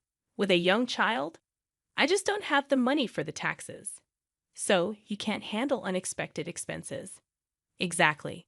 The property taxes are way too high. After all, it was you guys who decided we should buy that house on that land, so it's your responsibility to help us out." "Why? You had the money in the first place. I'm a single mom, and it's tough. Survivor's benefits alone don't cut it. I'm barely making ends meet and can't handle sudden expenses like taxes." "You're lying about not having money," Robert retorted. "I'm not. I lost a breadwinning husband. Are you out of touch with reality? If you think I don't know anything," Robert said something rather cryptic. Hearing those words, Elizabeth's expression changed slightly. "Whoa, you're scaring me, Robert. You're getting more than just survivor benefits, aren't you?" "What are you talking about? That's all I get," she defended. "It's pointless to lie. I know everything. You're getting money from life insurance too." Elizabeth remained silent. "My brother had life insurance, you know. He was insured for about $1,000 a month until about age 60. So, as his wife, it's my right to receive that money. You have no right to question me."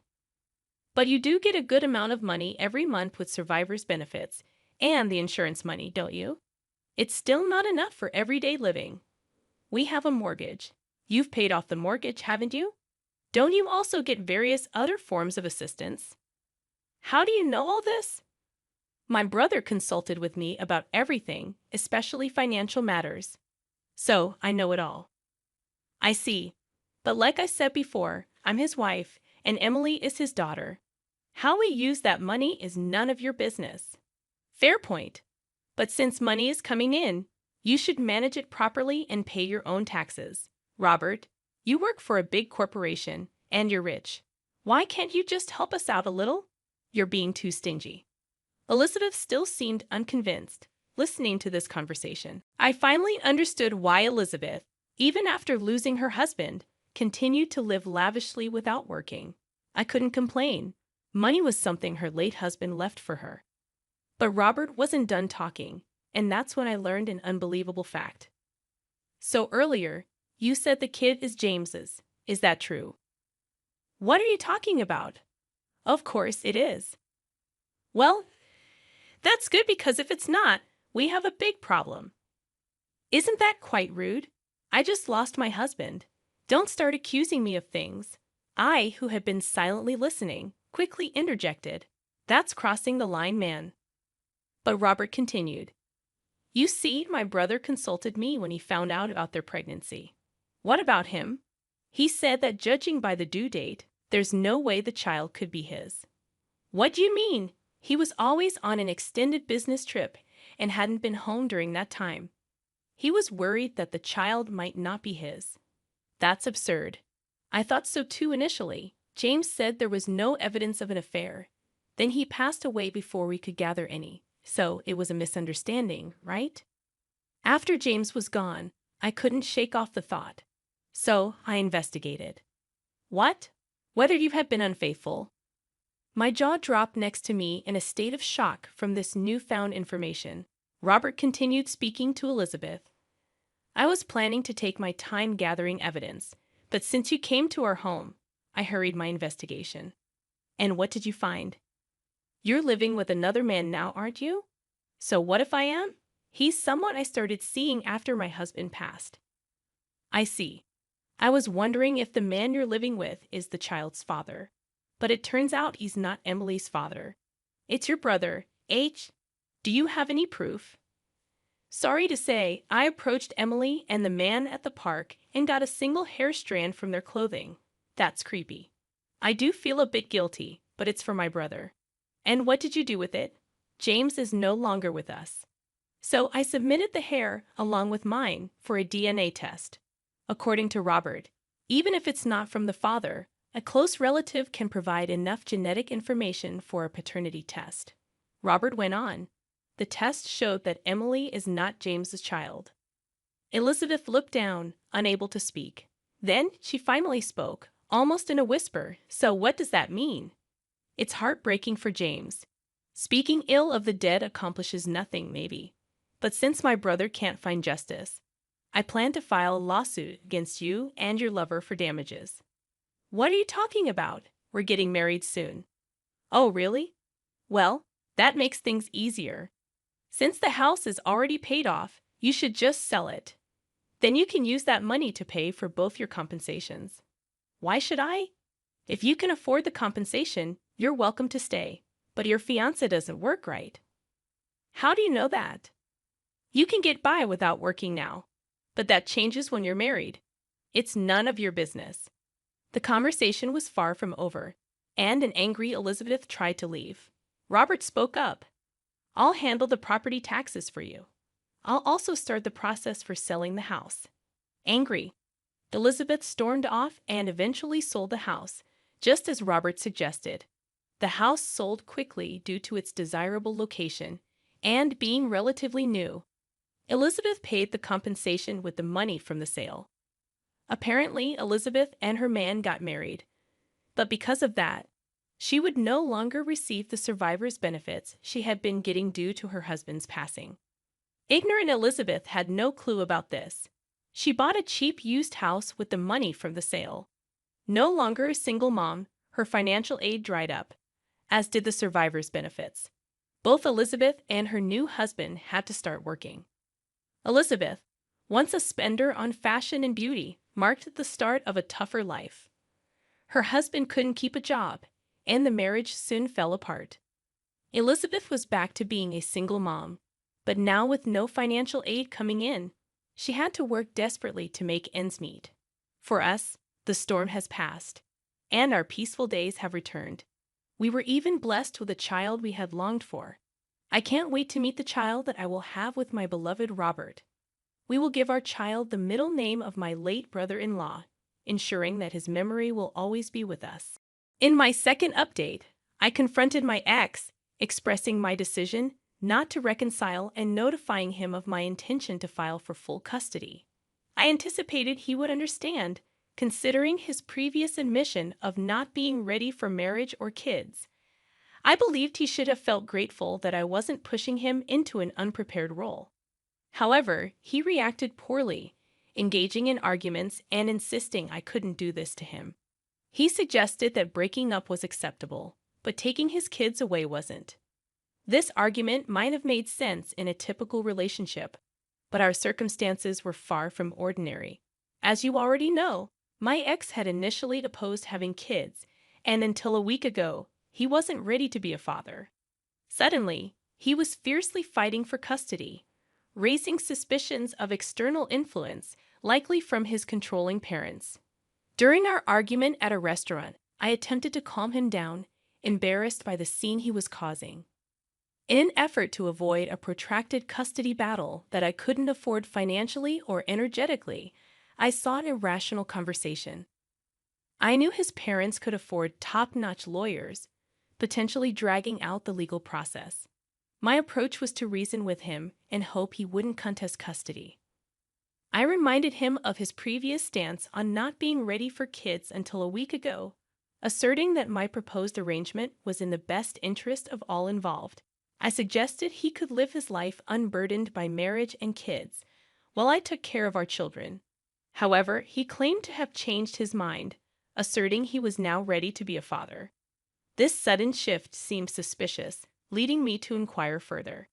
He admitted that his parents pressured him to fight for custody after they learned about the canceled wedding. They accepted that I wouldn't marry him but insisted on joint custody to retain a connection with their grandchildren.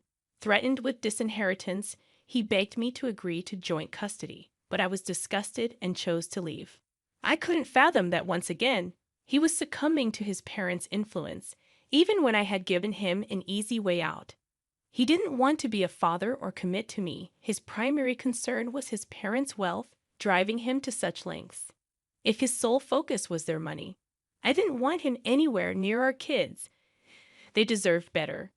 Rejecting child support, I made it clear I didn't want him involved with me or my children. His lack of backbone, willing to do anything to stay in his parents' good graces, was disappointing but unsurprising. Since then, I've blocked him everywhere, refusing to engage in any communication. His last message proposed a joint custody agreement with the promise of splitting his inheritance once his parents passed away, an absurd suggestion that revealed his true priorities. Falling for a spoiled individual was my mistake, as a self-made woman who worked hard for everything. Despite his initial efforts to change, it became evident that he was a skilled actor who had deceived me for 3 years. Now, I see him for who he truly is, and I have no interest in exploring more about him. I am done and content with raising my kids on my own. No father is better than one who rejects fatherhood. I am confident that I made the right decision, hoping he comes to his senses and terminates his parental rights rather than dragging this into a prolonged custody battle. I'll continue praying. Update 3. Hello, everyone. It's been a while, and I'm here to share some good news. Although it's been a lengthy period since the last update, I've been occupied. First and foremost, my babies and I have moved into a smaller apartment that I can now call mine. Unlike the house I shared with my ex, this place is near my parents' house. So my parents can visit occasionally to keep an eye on the kids. Additionally, I've hired a full-time nanny to assist me because I can't afford to stop working. I consider myself incredibly fortunate to be able to afford such help right now. Financially, my parents are providing support, and I am immensely grateful for their assistance. None of us saw this situation coming, but they're doing their best, and I'm truly appreciative of having such loving and supportive parents. Now, onto the part I know people are curious about, my ex. Well, he has officially signed away his parental rights. I can't pinpoint exactly what prompted this change, but my best guess is that he decided to stand up to his parents, or perhaps they finally relented. According to a friend, he has moved out of his previous residence, indicating a shift in his circumstances. He apologized to me once again and expressed a desire to offer financial compensation. However, I declined, as I had no intention of accepting money from my ex-boyfriend. Despite potential criticism for this decision, I remain steadfast. While I've forgiven him, it doesn't mean I have to accept any form of compensation. I simply want to move on, and with my parents' support, we are fully capable of raising my kids without his involvement. I conveyed to him that it was okay, but requested no further contact, a boundary he has respected so far. Currently, my focus is solely on my kids, striving to provide them with the best life possible. I have no time for sadness or anger towards my ex. My energy is devoted to being the best mother I can be for my children. That's the update for now, and stay tuned for more stories from Argo relationships. Second story. My name is Jennifer, and I'm married to Robert. Robert has a younger brother named James, who is 3 years younger than him. The woman James brought home as his future wife, Elizabeth, turned out to be surprisingly inappropriate. "Hey, I'm getting married," James said with genuine happiness, introducing us to his fiancé. "Hi, I'm Elizabeth. Nice to meet you." Elizabeth was a flashy dresser adorned in designer brands, her bold makeup making her initially intimidating. However, after talking to her, we discovered she was outgoing and charming. We were genuinely happy for our brother-in-law's upcoming marriage. Robert's parents, unfortunately, had both passed away, his mom when he was in 7th grade, and his dad 2 years ago. As a result, neither Robert nor his brother-in-law had parents anymore. "I bet Mom and Dad are celebrating your news up in heaven," Robert remarked. "Look, I've been depending on you for so long, Robert. I don't expect that to change once we're married," James added. "Don't say that, or I'll be taking care of you forever," Robert replied, and they both laughed joyfully, showcasing their close bond. As we absorbed the sudden engagement news, I inquired about their future living arrangements. "So where are you guys planning to live after getting married?" I asked. "We're thinking of building our own place. The thing is, I travel a lot for work, so we're still undecided on where to build," my brother-in-law answered. Since he often had to travel for work, deciding on a location posed a challenge. "We don't have reliable parents to lean on. If we live near each other, we can help one another if something happens," he explained, highlighting the importance of their close relationship. I concurred, acknowledging that my parents lived far away, and it seemed Elizabeth, his spouse, also had no parents nearby. "That sounds like a good plan," I said. However, Robert and I weren't as affluent as Robert, so the decision to live nearby posed a financial challenge. Though the idea was initially a casual suggestion, they took it seriously and moved into a house relatively close to us. After settling in, we frequently enjoyed barbecues and drinks together, creating pleasant memories. Months later, they received the joyful news of a baby on the way. Tragedy struck, though, as my brother-in-law, elated about the impending arrival, met an untimely end on his usual work trip. Robert was consumed by grief, mourning the sudden loss of his beloved brother. Strangely, Elizabeth, his spouse, didn't appear as devastated as one would expect, considering the circumstances. While she did shed tears, they seemed artificial, leaving me uneasy. Concerned, I reached out to her, offering support for anything she might need after the baby arrived. "Thank you," she replied. But that was the last we saw of Elizabeth. Months later, a birth announcement arrived, prompting us to visit. However, she claimed to be too busy to invite us in, so we left the gift at the door and returned home, bewildered by the inability to see the baby. Our distrust toward Elizabeth grew as she consistently avoided us, citing business whenever we tried to connect. A year passed since my brother-in-law's death when, out of the blue, Elizabeth showed up at our house. "It's been a while, Jennifer.